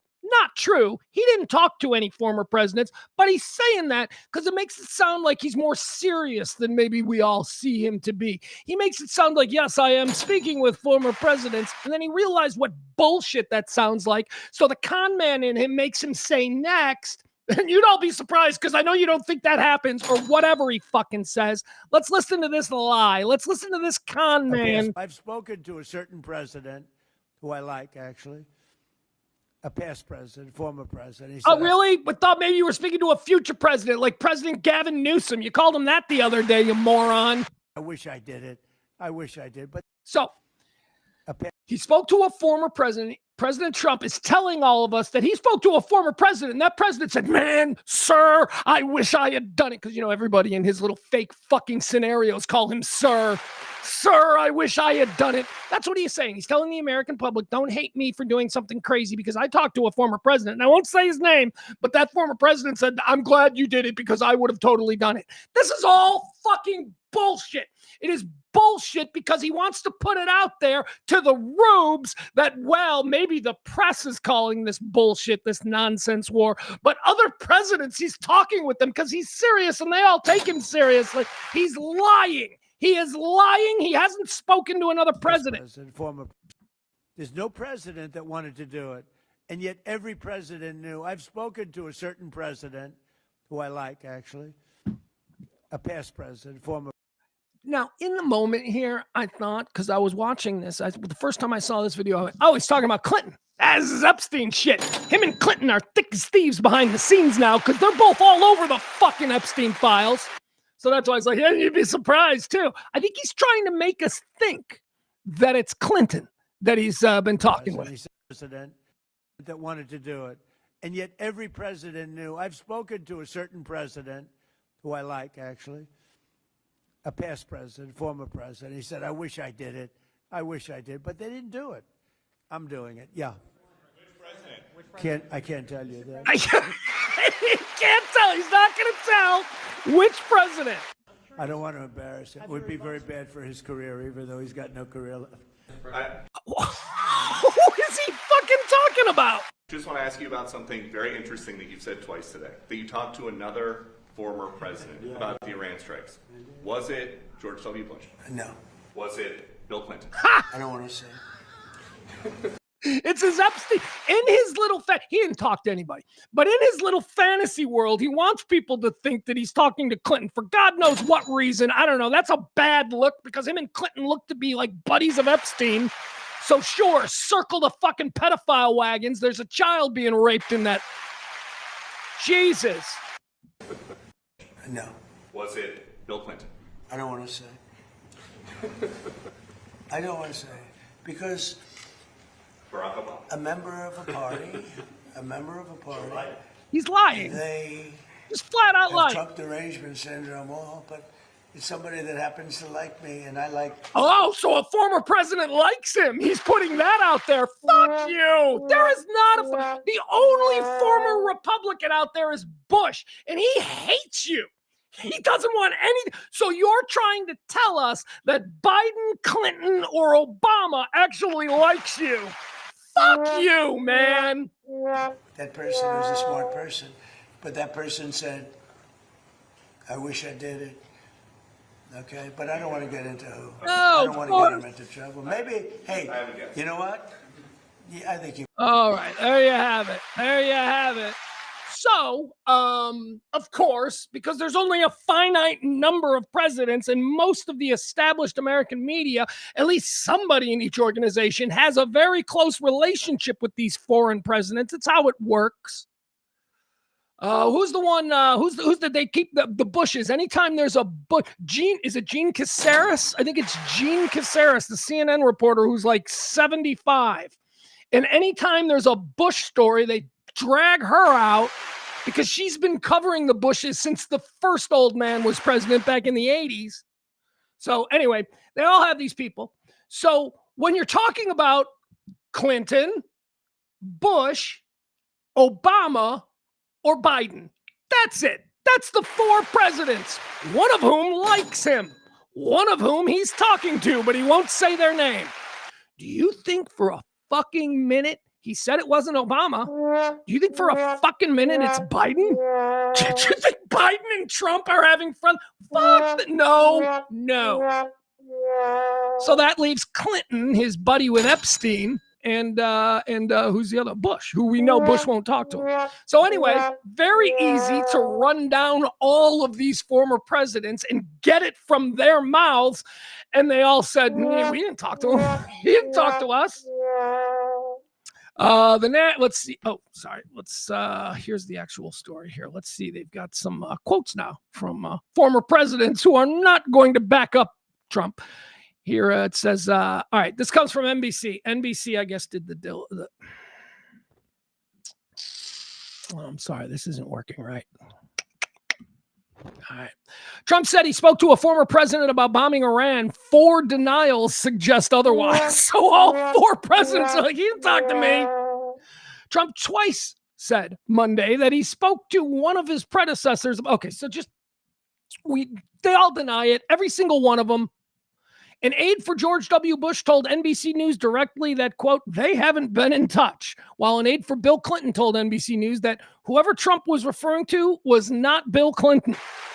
An aide to Barack Obama said there have been no conversations. An aide to Barack Obama said no recent conversations have taken place, and a source familiar with the matter said the former President Trump was referring to possibly Joe Biden. Yeah, no. Oh, he likes Joe Biden. No, he likes me and I like him and he's very smart. Listen to all the things that Trump said about the former president. Very smart, knows the deal, wishes he had done it himself. He likes me. Fuck, man. All right. So my point is this. None of the former presidents talk to Trump, okay? He's just out there lying because he knows how bad it looks, and he's got to try and get somebody else on his side, even if it's just in the moment and bullshit. My God, thankfully, Peter Doocy, that guy is, I don't like the Doocy's. They're like a couple of clowns, father, son. I hate them both. They seem to be so vanilla and so goddamn carrying water for just MAGA and all. I hate them, but thank God for Peter Doocy. He went down the list. Was it Obama? No. Was it Clinton? I can't say. It wasn't Clinton. It wasn't Clinton. Although, do you remember a couple of weeks ago when Bill Clinton was brought up in front of the Congressional Epstein hearing group there? Remember Trump said, I like Bill. A lot of people surprised by that. I like Bill. Why? Keep your mouth shut, Bill. That's what he was trying to say. I like him. Keep your mouth shut. I like him. He's not talking to Clinton, okay? All right, that comes on the heels of a new poll here that says, hold on, let me give you the numbers. These numbers are pretty rough. Half of Americans believe that the Iran war is just an Epstein distraction. half of Americans, recent poll found that 52% of all voters in the U.S. believe that President attacked Iran because of the headlines about Epstein. Let's break it down a little. It found that 81% of Democrats are like, yeah, this is all just an Epstein distraction, right? I mean, you can all see that. All right, 81% of Democrats, 72% of independent voters, fence sitters. These are the people that he desperately needs to win. These are the people that he won last time. These are the people that he didn't win when he ran for re-election after being elected in 2016. These are the people who need 72% of them think that this is all just an Epstein cover-up war.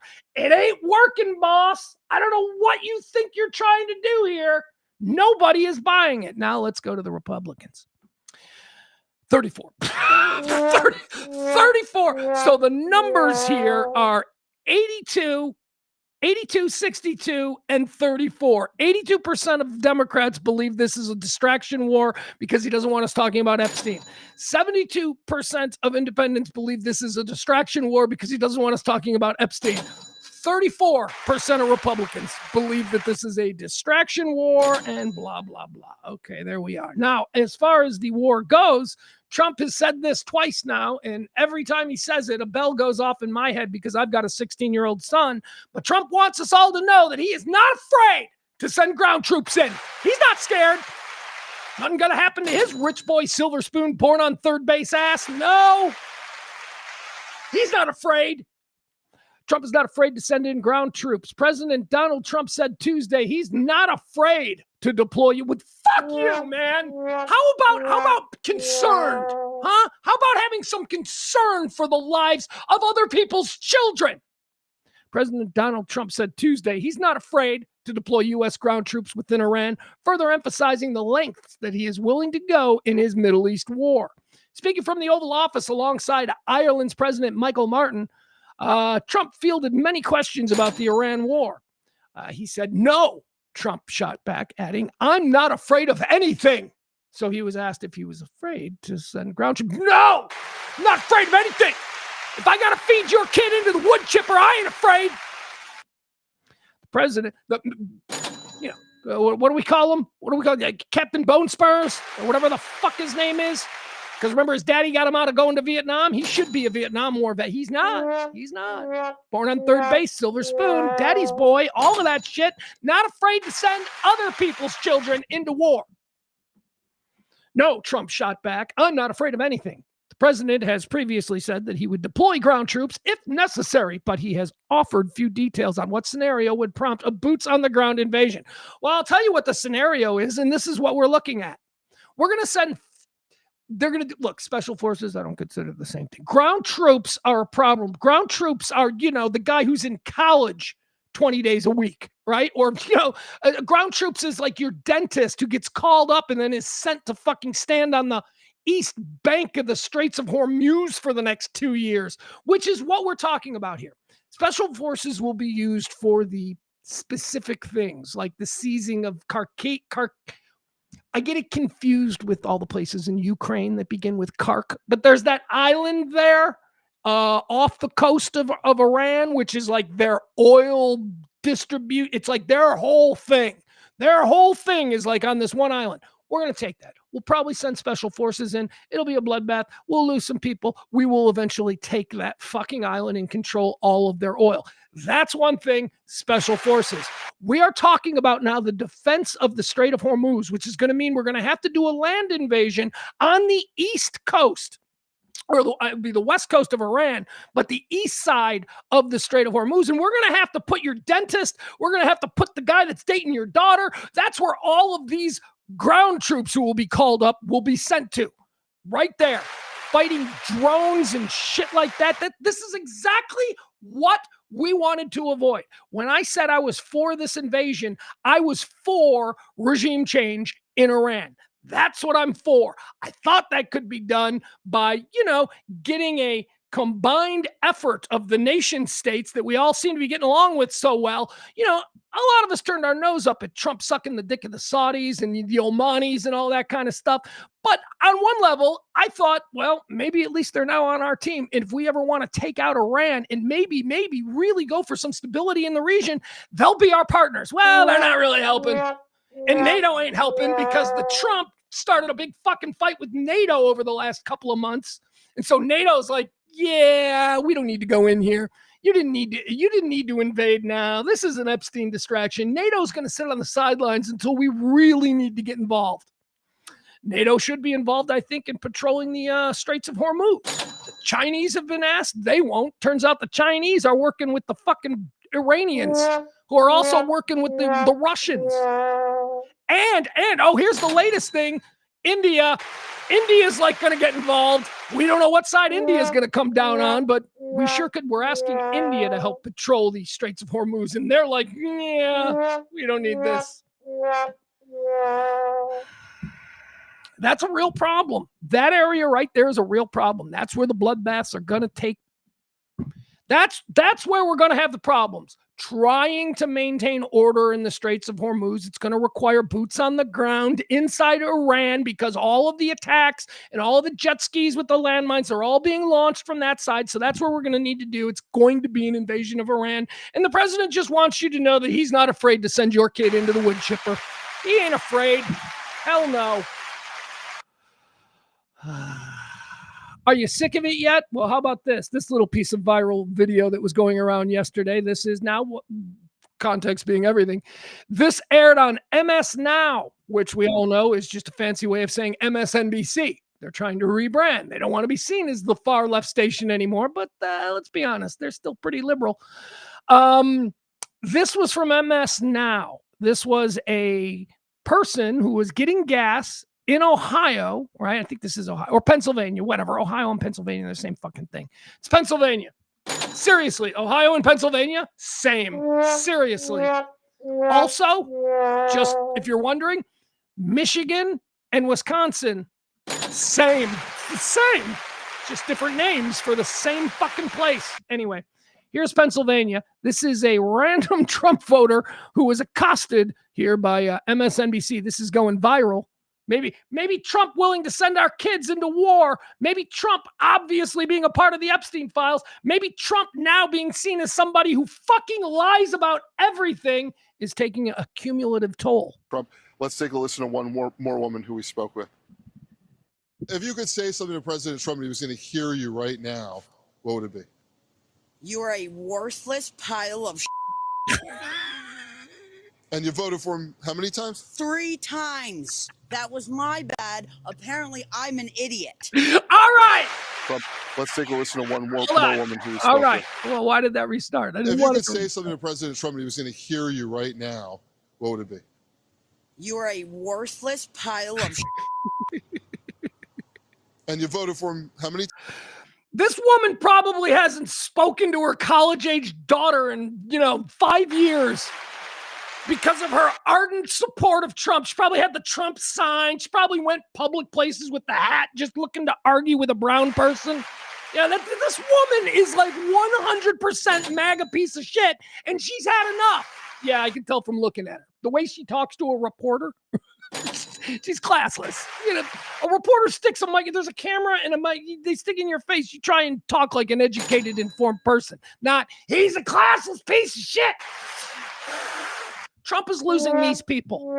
Trump is losing these people. This is not good. Let's continue. Let's watch her again because she's funny. Trump, let's take a listen to one more woman who we spoke with. If you could say something to President Trump and he was going to hear you right now, what would it be? You are a worthless pile of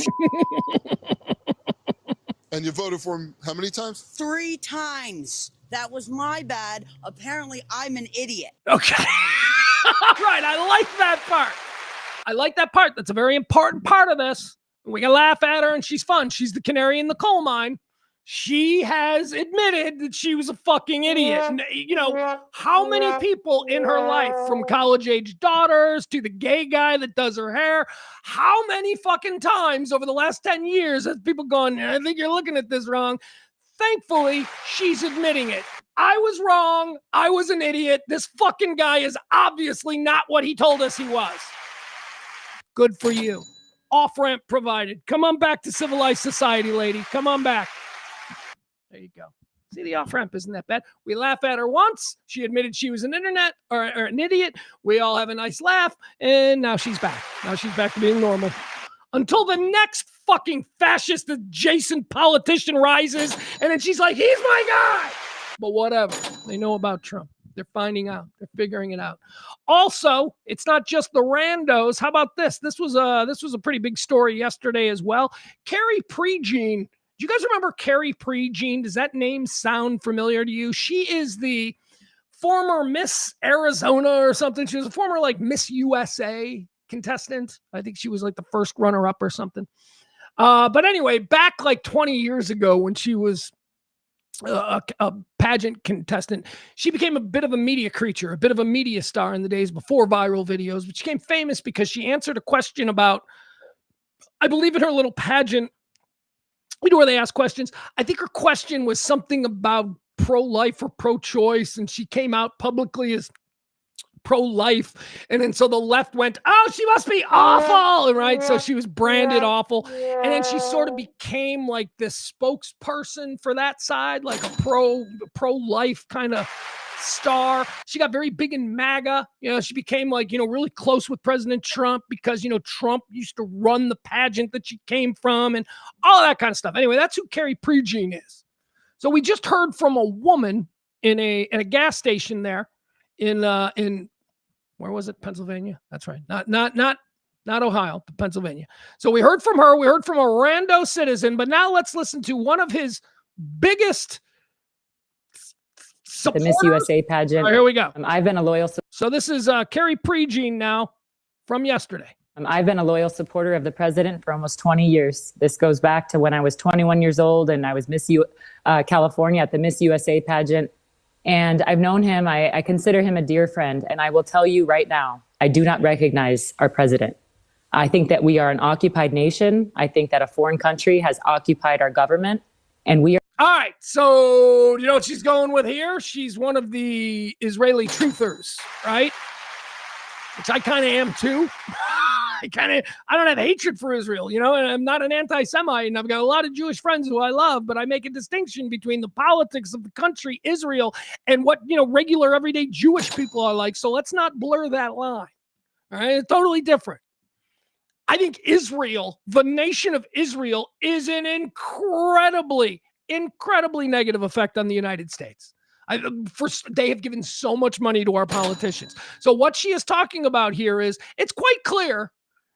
Trump needed something to get us all stop asking about Epstein. He needed something. So he went to Israel and he's like, what kind of distraction? And Benji Netanyahu was like, my friend, we can take out Iran. And Trump was like, okay. So now there are a lot of people who are former MAGA who are like, this is exactly what he promised he wasn't going to do. Specifically, do you remember? I think, Barney, don't you have a tattoo across your chest that says, promises made, promises delivered? Barney got that tattooed on his, I think it's the back, right? It's the full back. Promises made, promises delivered. One of the big promises was about no foreign wars. So now here we are a year into it, and he's like, let's go fuck up Iran. Which, again, these things are complicated because in the spirit of regime change, I'm all for. I just know why he's doing it, and it's pretty clear. And, you know, so anyway, here's Carrie Prejean. She is talking about that situation with Israel seemingly having more influence on what this country does than what the actual people want, because this is a highly unpopular war. And yet Trump seems to be like just ignoring all of that. I've been a loyal supporter of the president for almost 20 years. This goes back to when I was 21 years old and I was Miss California at the Miss USA pageant. And I've known him. I consider him a dear friend. And I will tell you right now, I do not recognize our president. I think that we are an occupied nation. I think that a foreign country has occupied our government. And we are seeing now that this president of the United States of America is being influenced by a foreign government. And MAGA, let me tell you right now, MAGA is dead. It is deader than dead, and Americans are furious.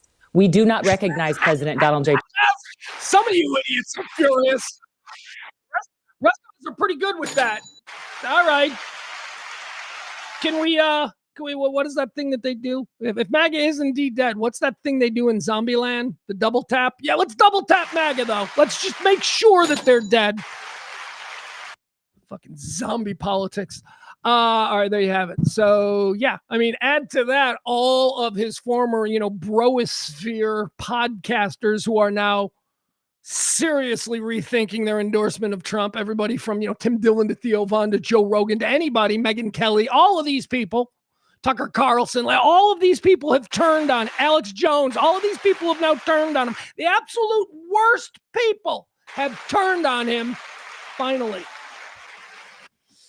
Yet some of you can't wait to vote for him again. Hell, some of you can't wait to vote for Don Jr. Yeah, he seems good. Yeah, Don Jr. totally seems like he would have our best interest. All right. That's enough beating up on that guy.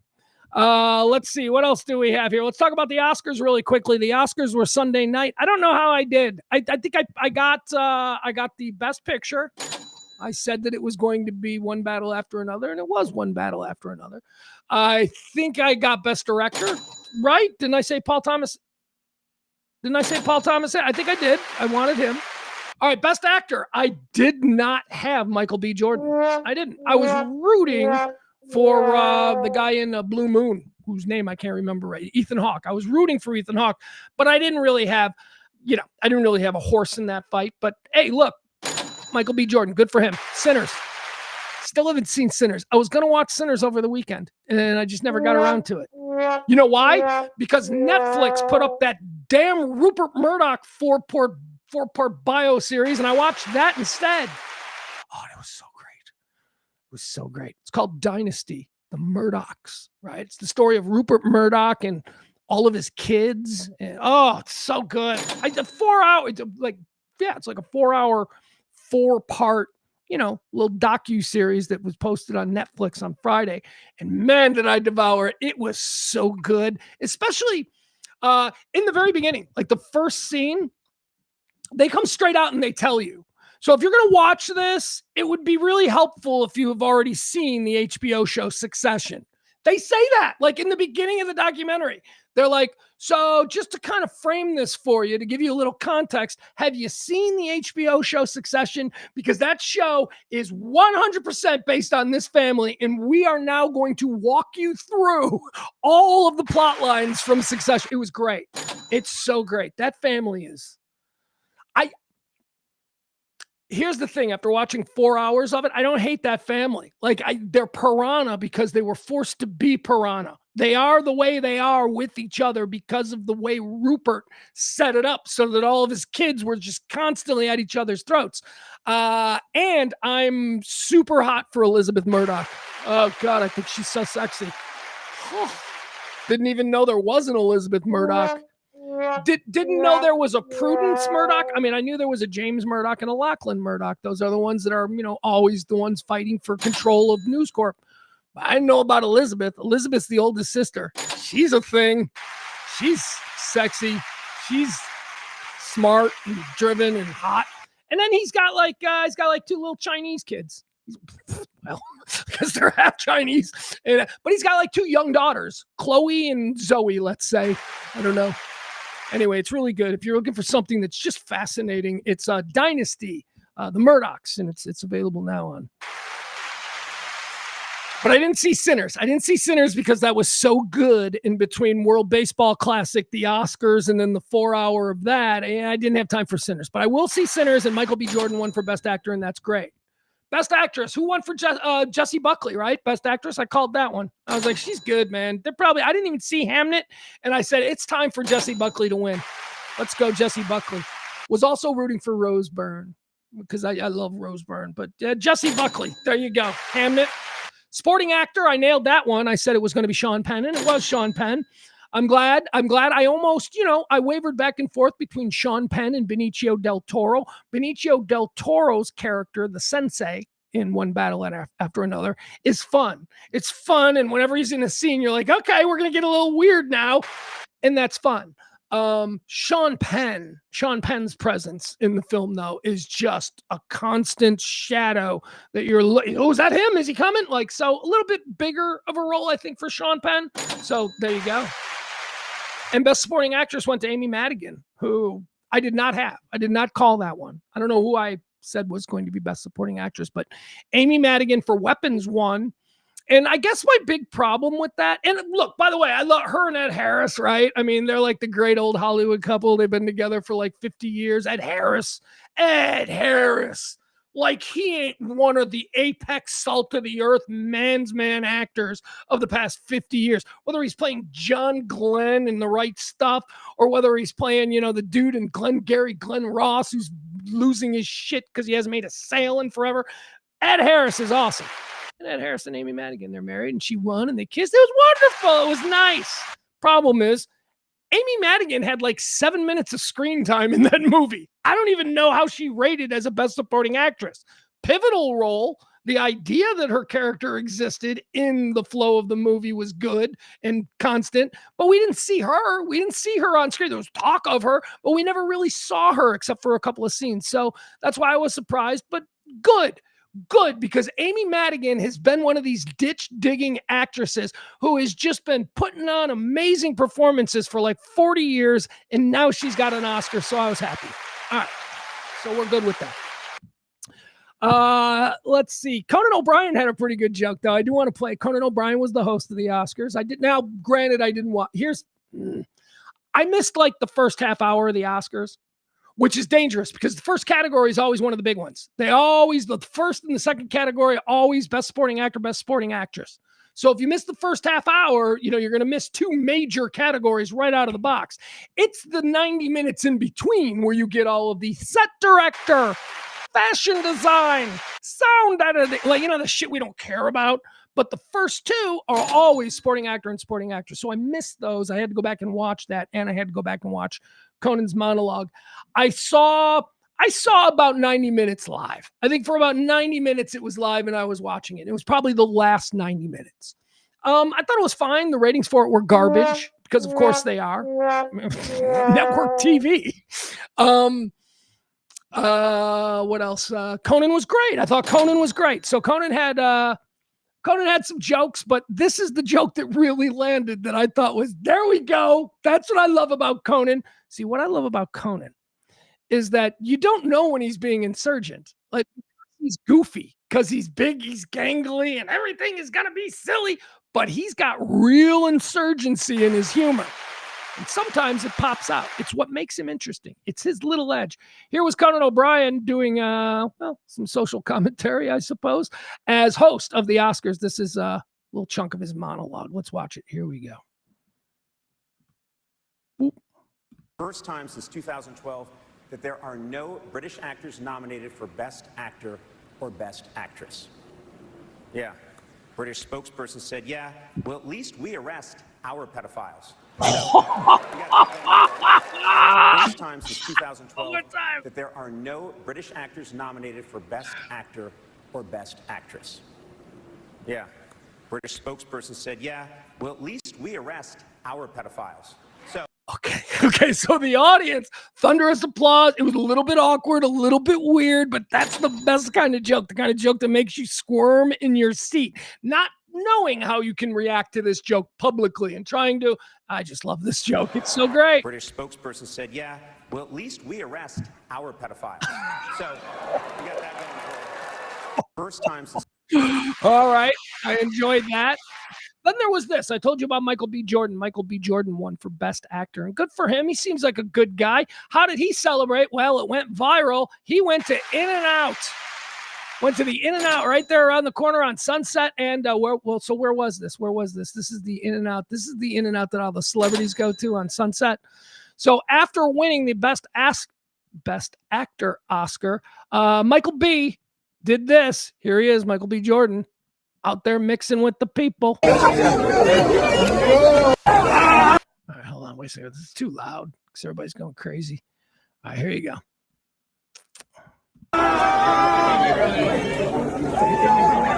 All right, so he walked in with his Oscar. And note to self, put a flag in that.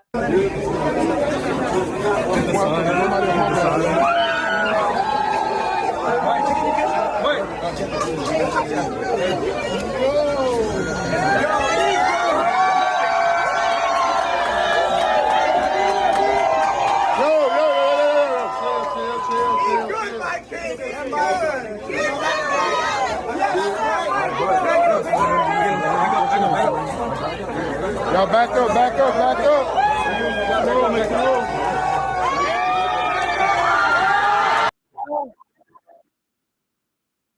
All right, we don't need any more of that. Michael B. Jordan wins the Oscar, and then because he's just a regular guy, he was hungry. And just like you, when he's hungry, he pulls into a fast food. Doesn't matter how he's dressed. Doesn't matter where he's coming from. He will pull into the fast food restaurant and just like you, get himself an In-N-Out burger and 100% contrived. That is total bullshit. Now, how do I know that it was total bullshit? And I'll walk you through it. It's nice. I mean, look, it's a nice little piece of viral video that we all watched and went, oh, isn't that nice? But it wasn't organic. He wasn't celebrating the Oscar win. And in the limo, he said, hey, I want a burger. Stop at the burger place. You know how I know this? Because he walked into the fucking burger place with the Oscar. Because he knew that the Oscar was going to be needed for any viral clips that go. He would never in a million years, if he was just legitimately hungry and stopping in for something, first of all, he's Michael B. Jordan. He would have probably gone through the drive-thru. Who are we kidding? Right? But he went inside with his Oscar because he knew it would go viral. It's a manipulation. We shouldn't be upset about it because ultimately it's a nice thing. It's nice and oh, isn't that great? But it isn't organic, and don't be thinking for a minute that he's just like us. No, he's not. He's got a publicist who said, hey, this year, you're going to do the In-N-Out bit, okay? Yeah, this year. You know how we know? Because this was started 7 years ago. 7 years, actually, it might have been more. I thought it was 7. 7 years ago, Paul Giamatti won an Oscar for, you look it up, whenever he won his Oscar. Paul Giamatti won an Oscar and then went to In-N-Out. I'm sitting in his tuxedo eating a hamburger. Paul Giamatti also had his award. Maybe it was a Golden Globe. Maybe it wasn't an Oscar. Whatever it was, Paul Giamatti did it first. He also, sitting in his tuxedo eating the hamburger, had his award right there on the table. Again, red flag. You would have kept that in the car. You're not going to fucking run into 7-Eleven with your new... it's not a thing unless you're trying to create a viral moment. So after that occurred, it went viral. Paul Giamatti is just like us. Paul Giamatti, a million times since then, has said, yeah, that was set up. My publicist said that would be a good way for us to do a viral video. So the original one that we saw was Paul Giamatti, and even he says, no, it wasn't organic. It was set up. They just said, let's do this, and it'll be good for you, and you'll get some traction virally, and this is a new way of promoting, and let's see if it works. And it did. And so now every year since, somebody does something like this, and this year it was Michael B. Jordan. Good for him. Good for Michael B. Jordan. But don't for a minute. I know. I hate that I'm this cynical. I hate that this world has made me this cynical. But you don't walk into the fucking In-N-Out clutching your bet. You don't do that. You leave it in the car. You stick it under the seat. You don't want anybody to steal it. You sure as shit don't walk around with it. All right. That's it. Other than that, I thought that the Oscars were pretty good. Oh, I did like this moment. I like this moment because this is a real fucking in your face, bitch.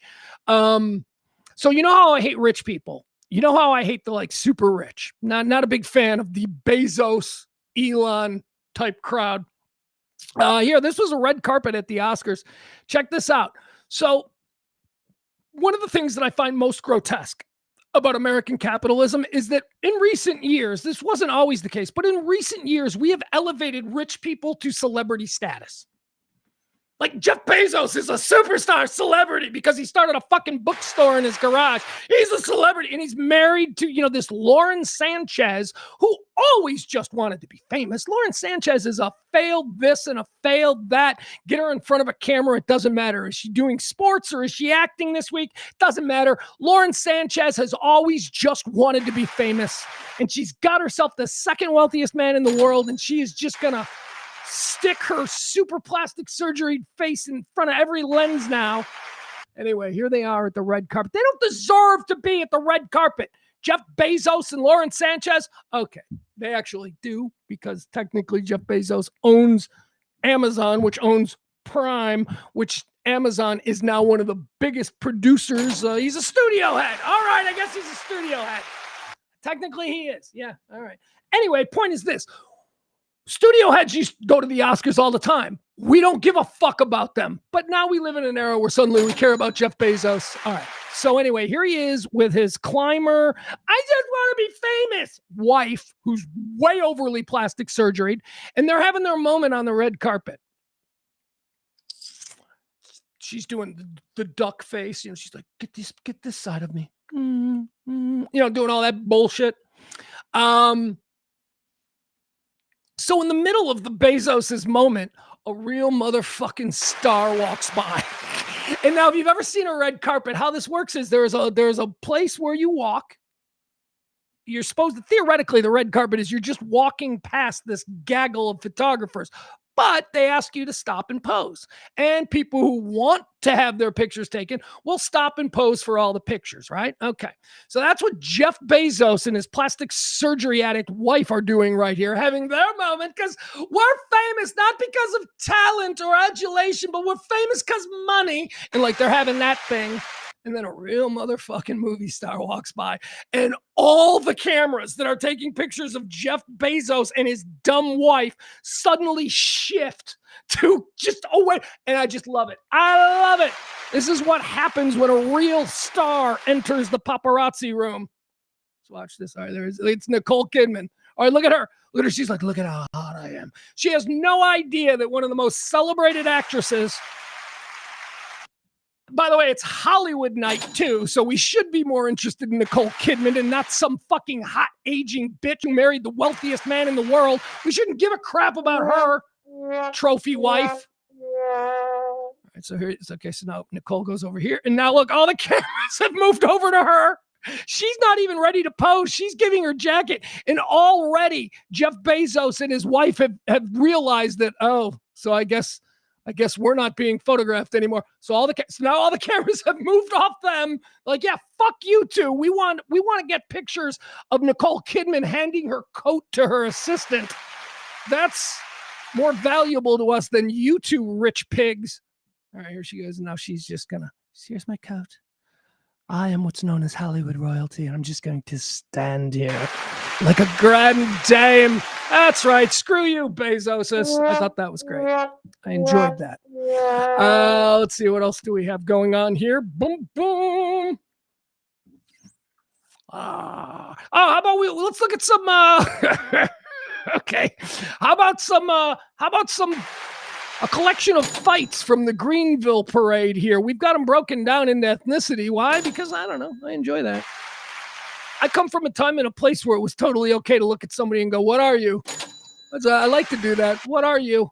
What do you mean, what am I? I'm an American. No, you're not. I mean, ethnically, culturally, what's your background? Because I can't really tell. I think I'm seeing some German, maybe some Swiss. Well, actually, I'm Swiss. Yeah, I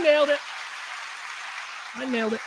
So I come from a time and a place where we knew who everybody was based on their ethnicity. So anyway, I'm 100% Irish. I don't care. So I've broken these down on a day that we exploit the Irish. I've broken this down into bad behavior among people from other racial groups. Of course, they're all minorities. I can't help the way it played out. So we've got Mexican fights on St. Patrick's Day. We've got black fights on St. Patrick's Day. And I think that the third one that I'll show you, just white trash fights. These all came to us from Greenville Avenue over the weekend. Our friends at Dallas, Texas TV put these up. Let's watch some of these fights. All right, here we go. This one, again, we're going to start off. These are the Mexicans behaving badly on my Irish People's Day. There we go. It's nice to see that everybody has the poorly behaved Irish spirit on March the 17th. All right, here we go. This is the Mexicans.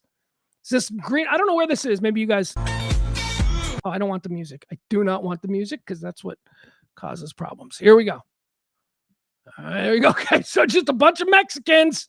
Oh, they're just...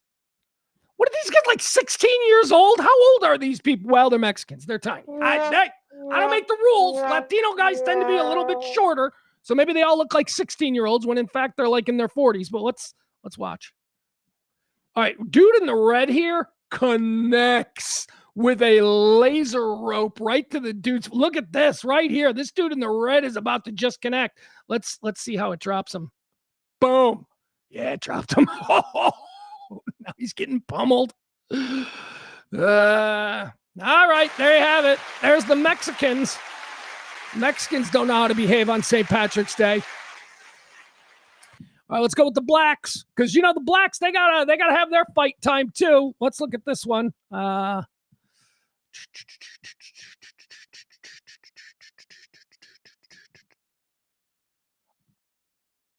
Oh, these are blacks and whites. All right. Well, that's good. Why not? All right, here we go. So this is clip 2. This is also from the Dallas Greenville Avenue St. Patrick's Day Parade. This is some black guys beating up a white guy. Oh, that's what I wanted to show you. Now, here's the important thing. All right, right now, this is like if it was a movie, they would pause it, and then we'd start hearing the narration from this guy. Like this guy be like, it was at this moment that I realized maybe I shouldn't have said that. All right, here's what I want to see. I want to see, like, how does his head, like a lot of times you can survive this because your shoulder blades and your back and your butt are going to act as your cushion, but then you have the double kiss, right? When your body settles into the gravity and your head, let's see if his head double kisses, because if it double kisses, that's how you get screwed for life. Oh my God. It didn't double kiss. It was full impact. That dude is never going to smell again. Something, you think I'm kidding? There's something going on. This brain has just been, now he can't taste salt anymore. He's like, I don't know. He can just chug full bottles of like hot sauce now because something is fucking now different. Jesus, man. One more time.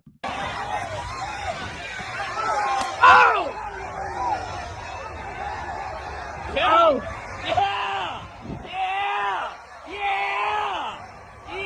Hey, just saying, Whitey getting their asses kicked. As a member of the white team, by birth, not by choice, but as a member of the white team, I gotta say, we're getting our clocks cleaned here. They really are better athletes. Yeah! Oh, one more time. One more time. Oh, man! Yeah! All right, that guy's all right. Yeah! Yeah! Yeah! Wonder what this was over. Everybody go to sleep. All right, that's it. There you go. That one was very disturbing. Again, we're looking at raw video footage from fights that broke out in Dallas's annual Greenville St. Patrick's Day Parade. So we saw some whites, we saw some blacks, and now we're going to see some, what is this? This just looks like maybe a hodgepodge. Hold on. Which is which? Oh, for fudge's sake. All right, guys, hold on. One more time.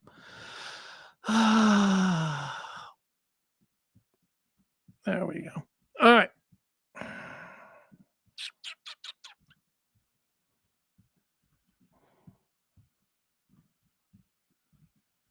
All right, I think this one, for some reason, I titled it "Fat Chick on a Motorcycle." So let's see here. Here we go. This is gonna be the next video. More fights. Here we go. Fat chick on a motorcycle is how I have this listed. Here we go. Oh, now I see. Yeah, fat chick on a motorcycle. This is what's going on here? She's way too fat to be wearing shorts. Like, can we just be honest?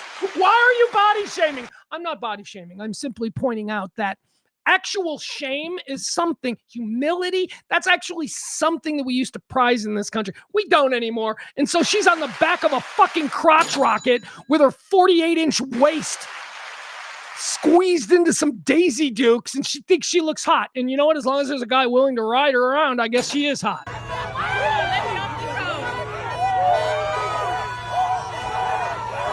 See, I classified this as white trash. I don't know. We saw Mexicans, we saw blacks, and now I'm thinking this is white trash, but there might also be Mexicans. Okay, they're going to tip. Oh, there she goes. Oh, that's unfortunate. Is this a girl fight? Like, these are all girls, all heavy set. What? Oh, Jesus. We're such an unhealthy people. I know I'm super fat too, but I've crossed the Rubicon. This is who I am. We didn't have the awareness back in the 90s that we have today. What are you talking about, Pugs? People have been physically fit now since like the late 70s. I know. I just like being a fat guy.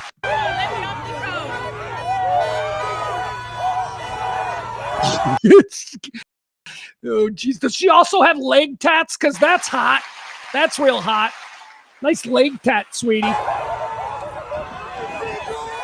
It's once she begins to reach. As she tries to reach, that's when the weight differential gets a little wonky and they start to... Oh, wait a second. Did that guy punch her? Hold on. Does the bike tip over because one of the people on the bike gets punched? All right here. Yeah, that's it. Yeah, they knocked the bike over because somebody... I don't know what just happened there. Did we lose the screen? Because why not? Why not lose the screen? You don't even know if we saw any of that. Doesn't matter. All right, guys, that's going to do it. We're done with the show for today. It was so good to be back. I'm sorry about earlier in the week. As I told you, we had a bit of a snowstorm, like a late season blizzard on Monday. Couldn't, just didn't want to do it. Just was like, come on, man. It's St. Patrick's Day tomorrow. I should have come in on Monday, though, because then I would have told you that I had planned to take Election Day and St. Patrick's Day off.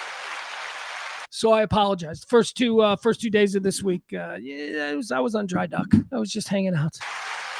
All right, now, the last thing that I wanted to do on today's show is talk about how excited I am about the new White Sox Stadium. Oh, my God. Can I show you guys real quick? And then I've got another movie review for you that I'll share you. All right, let me show you something because this means a lot to me and only me. And there's maybe one or two other people who listen to this that gives a shit about where the White Sox are going to play in their stadium. But here, check this out. I'm so happy. I'm so happy because this is the spot that we wanted. Boom, boom, boom. All right. See, now let me show you this. This is like the best real estate remaining in the city of Chicago. There is, if you want to put a stadium in Chicago, in downtown Chicago, and not in Northwest Indiana or out in the suburbs, this is it, man.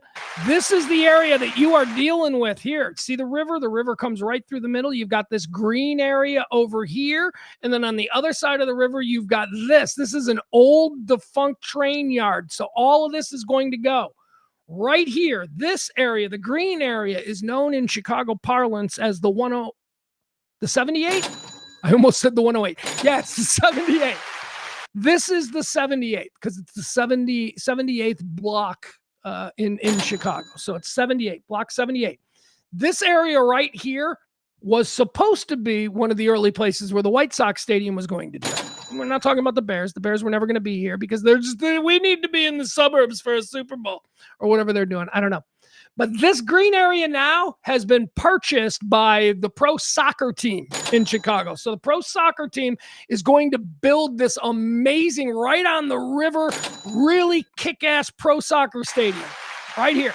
Now, across the river, we have this train yard that doesn't run anymore. This is all just wasted real estate, and they haven't been able to do anything with it. The White Sox just bought this. That's right, Justin Shiba, who is the future owner of the White Sox. Here's the deal with the White Sox. The owner of the White Sox is like 148 years old, and he's going to die soon. And instead of having some crazy, war over who takes over, they have allowed these two brothers, Justin and Matt Ishiba, who already own the Phoenix Suns. They're Chicagoans. They live on the north side or the North Shore. They're going to purchase they've purchased a minority interest in the White Sox, but that minority interest becomes the controlling interest upon the death of Jerry Reinsdorf. So what does all this mean? It means that Justin Ishiba today bought all of this land, and we know he's putting his new White Sox stadium there. All right, very excited. Very excited for that.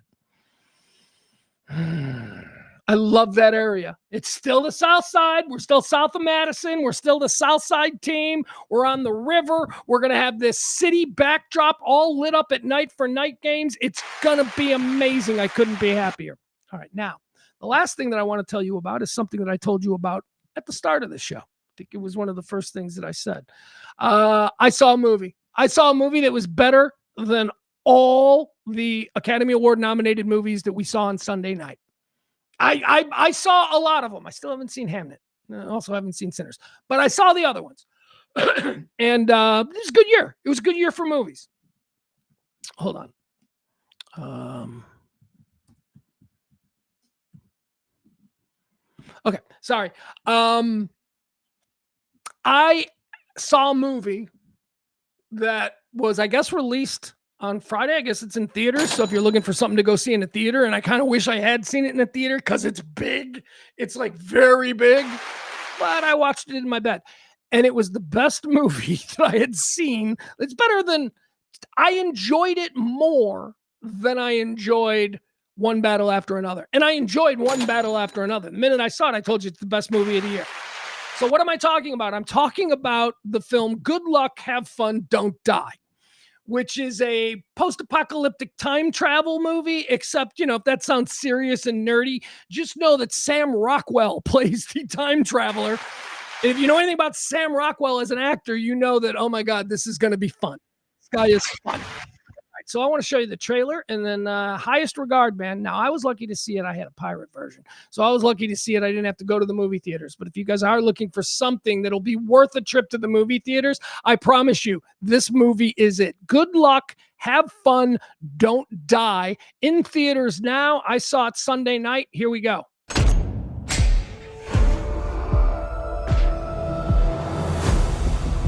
There's some shit that's about to come down that I can't prepare you for.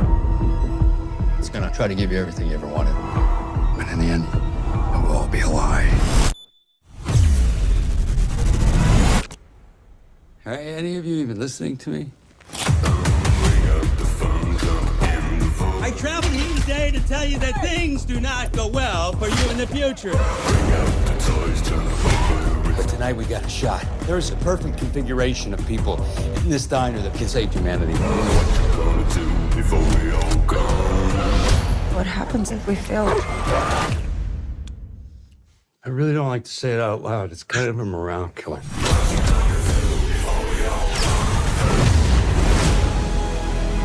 Somewhere inside of you, you know the way things are, the way we're heading, the way people are with each other. You know the world's going to shit. It means the damned is you people choosing to come along for this ride because you see the writing on the wall and you're ready to wake up and do something about it. There is a chance you will die tonight. Those are real bullets! But I truly believe you could be the group that saves the fucking world.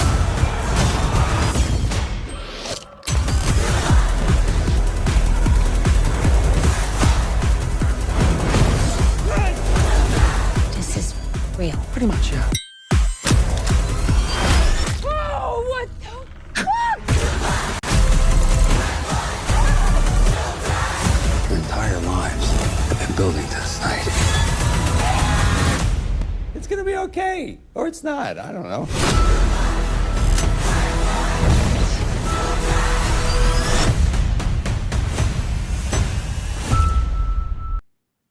Spectacular. It's just a thrill ride. The story is great. The performances are amazing, driven almost entirely by the energy, the chaotic, whatever kind of attitude of Sam Rockwell. Sam Rockwell has this, it's almost like Bill Murray. Do you remember how Bill Murray was back in the late 70s, early 80s with like meatballs and stripes, you know, sort of this, whatever, I take nothing seriously. Sam Rockwell has that. It's like a version of that, but it's completely unique, and it plays so well in this. Because again, remember, he has done this. He's time traveled to this diner with this collection of people 1,000 times before. So he knows all of these people. He's just trying to find the right combination of 4 people to save the world. And it's been 1,000 times, and he's never made it.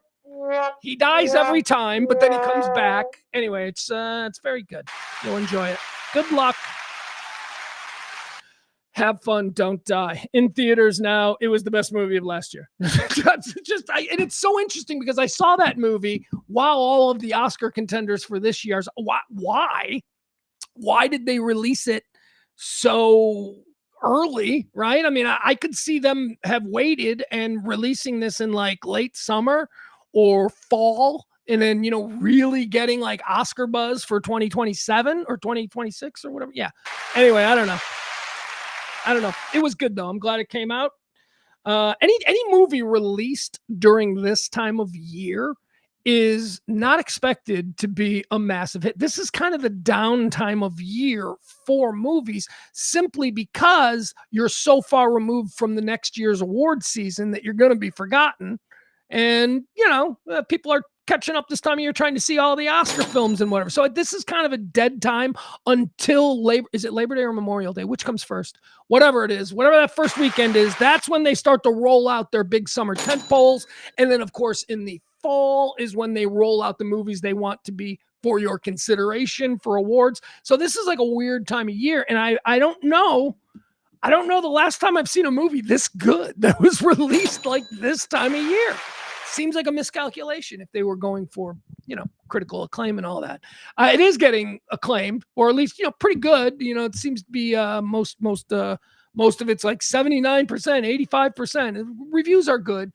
Some people are just never going to like a movie like that, though, right? There's a bit of Scott Pilgrim Saves the World in it, which is a very a genre movie almost at this point. But a genre movie that is readily and fully accepted by a younger generation. People like me, my age and all that, maybe it's a little bit kind of different filmmaking, storytelling, all of the CGI everywhere. So, people I think are maybe going to be a little bit cool on a movie. People of a certain age are going to be a little cool on this kind of movie anyway. But I thought it was great. It was terrific. You will enjoy it, I promise you. Juno Temple's great. The girl who plays the princess, there's a girl in the diner, one of the four. I don't know her name. It's like Louisa. I don't know, whatever it was. The girl who's dressed like a birthday party princess, because that's what she does for a living. She goes to birthday parties and she plays a princess for little girl birthday parties. And she's had a really long, terrible day. And she's in the diner and her little princess outfit is torn and she looks like shit. Anyway, it's a good movie. It's a good movie. I enjoyed it. I enjoyed you. We'll be back here tomorrow. Don't forget, folks, if you want to help the show out, drop a little something in either the Venmo or the Cash App. This show runs on your tips. Hell, at this point, I run on your tips. We'll be back tomorrow at noon for another full day.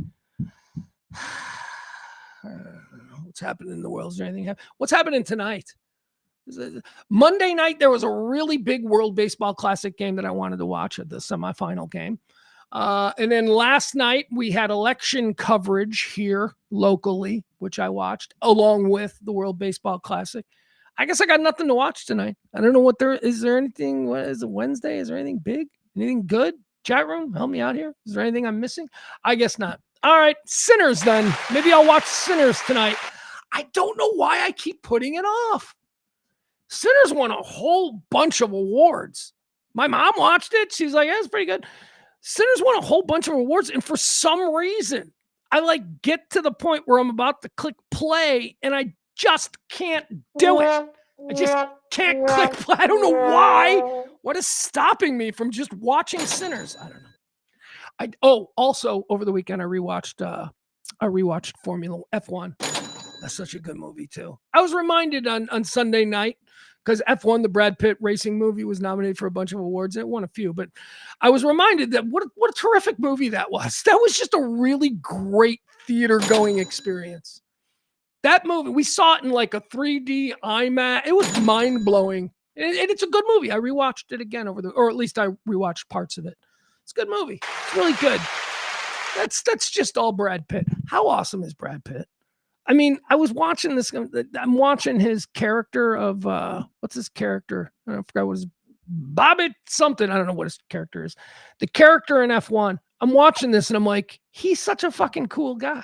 Like every character that Brad Pitt plays is just like the coolest fucking. They're all a variation of Cliff Booth. From Cliff Booth is my favorite Brad Pitt character. And if he was a lesser actor, like I'll put it this way. If he hadn't played Benjamin fucking Button, I might say that Brad Pitt is a one-trick pony. But we know that he's not, because we've seen Brad Pitt do incredible rangy stuff. But it seems like in the last couple of years, he's always playing a version of Tyler Durden, Cliff Booth, or whoever this, failed F1 driver in F1 is.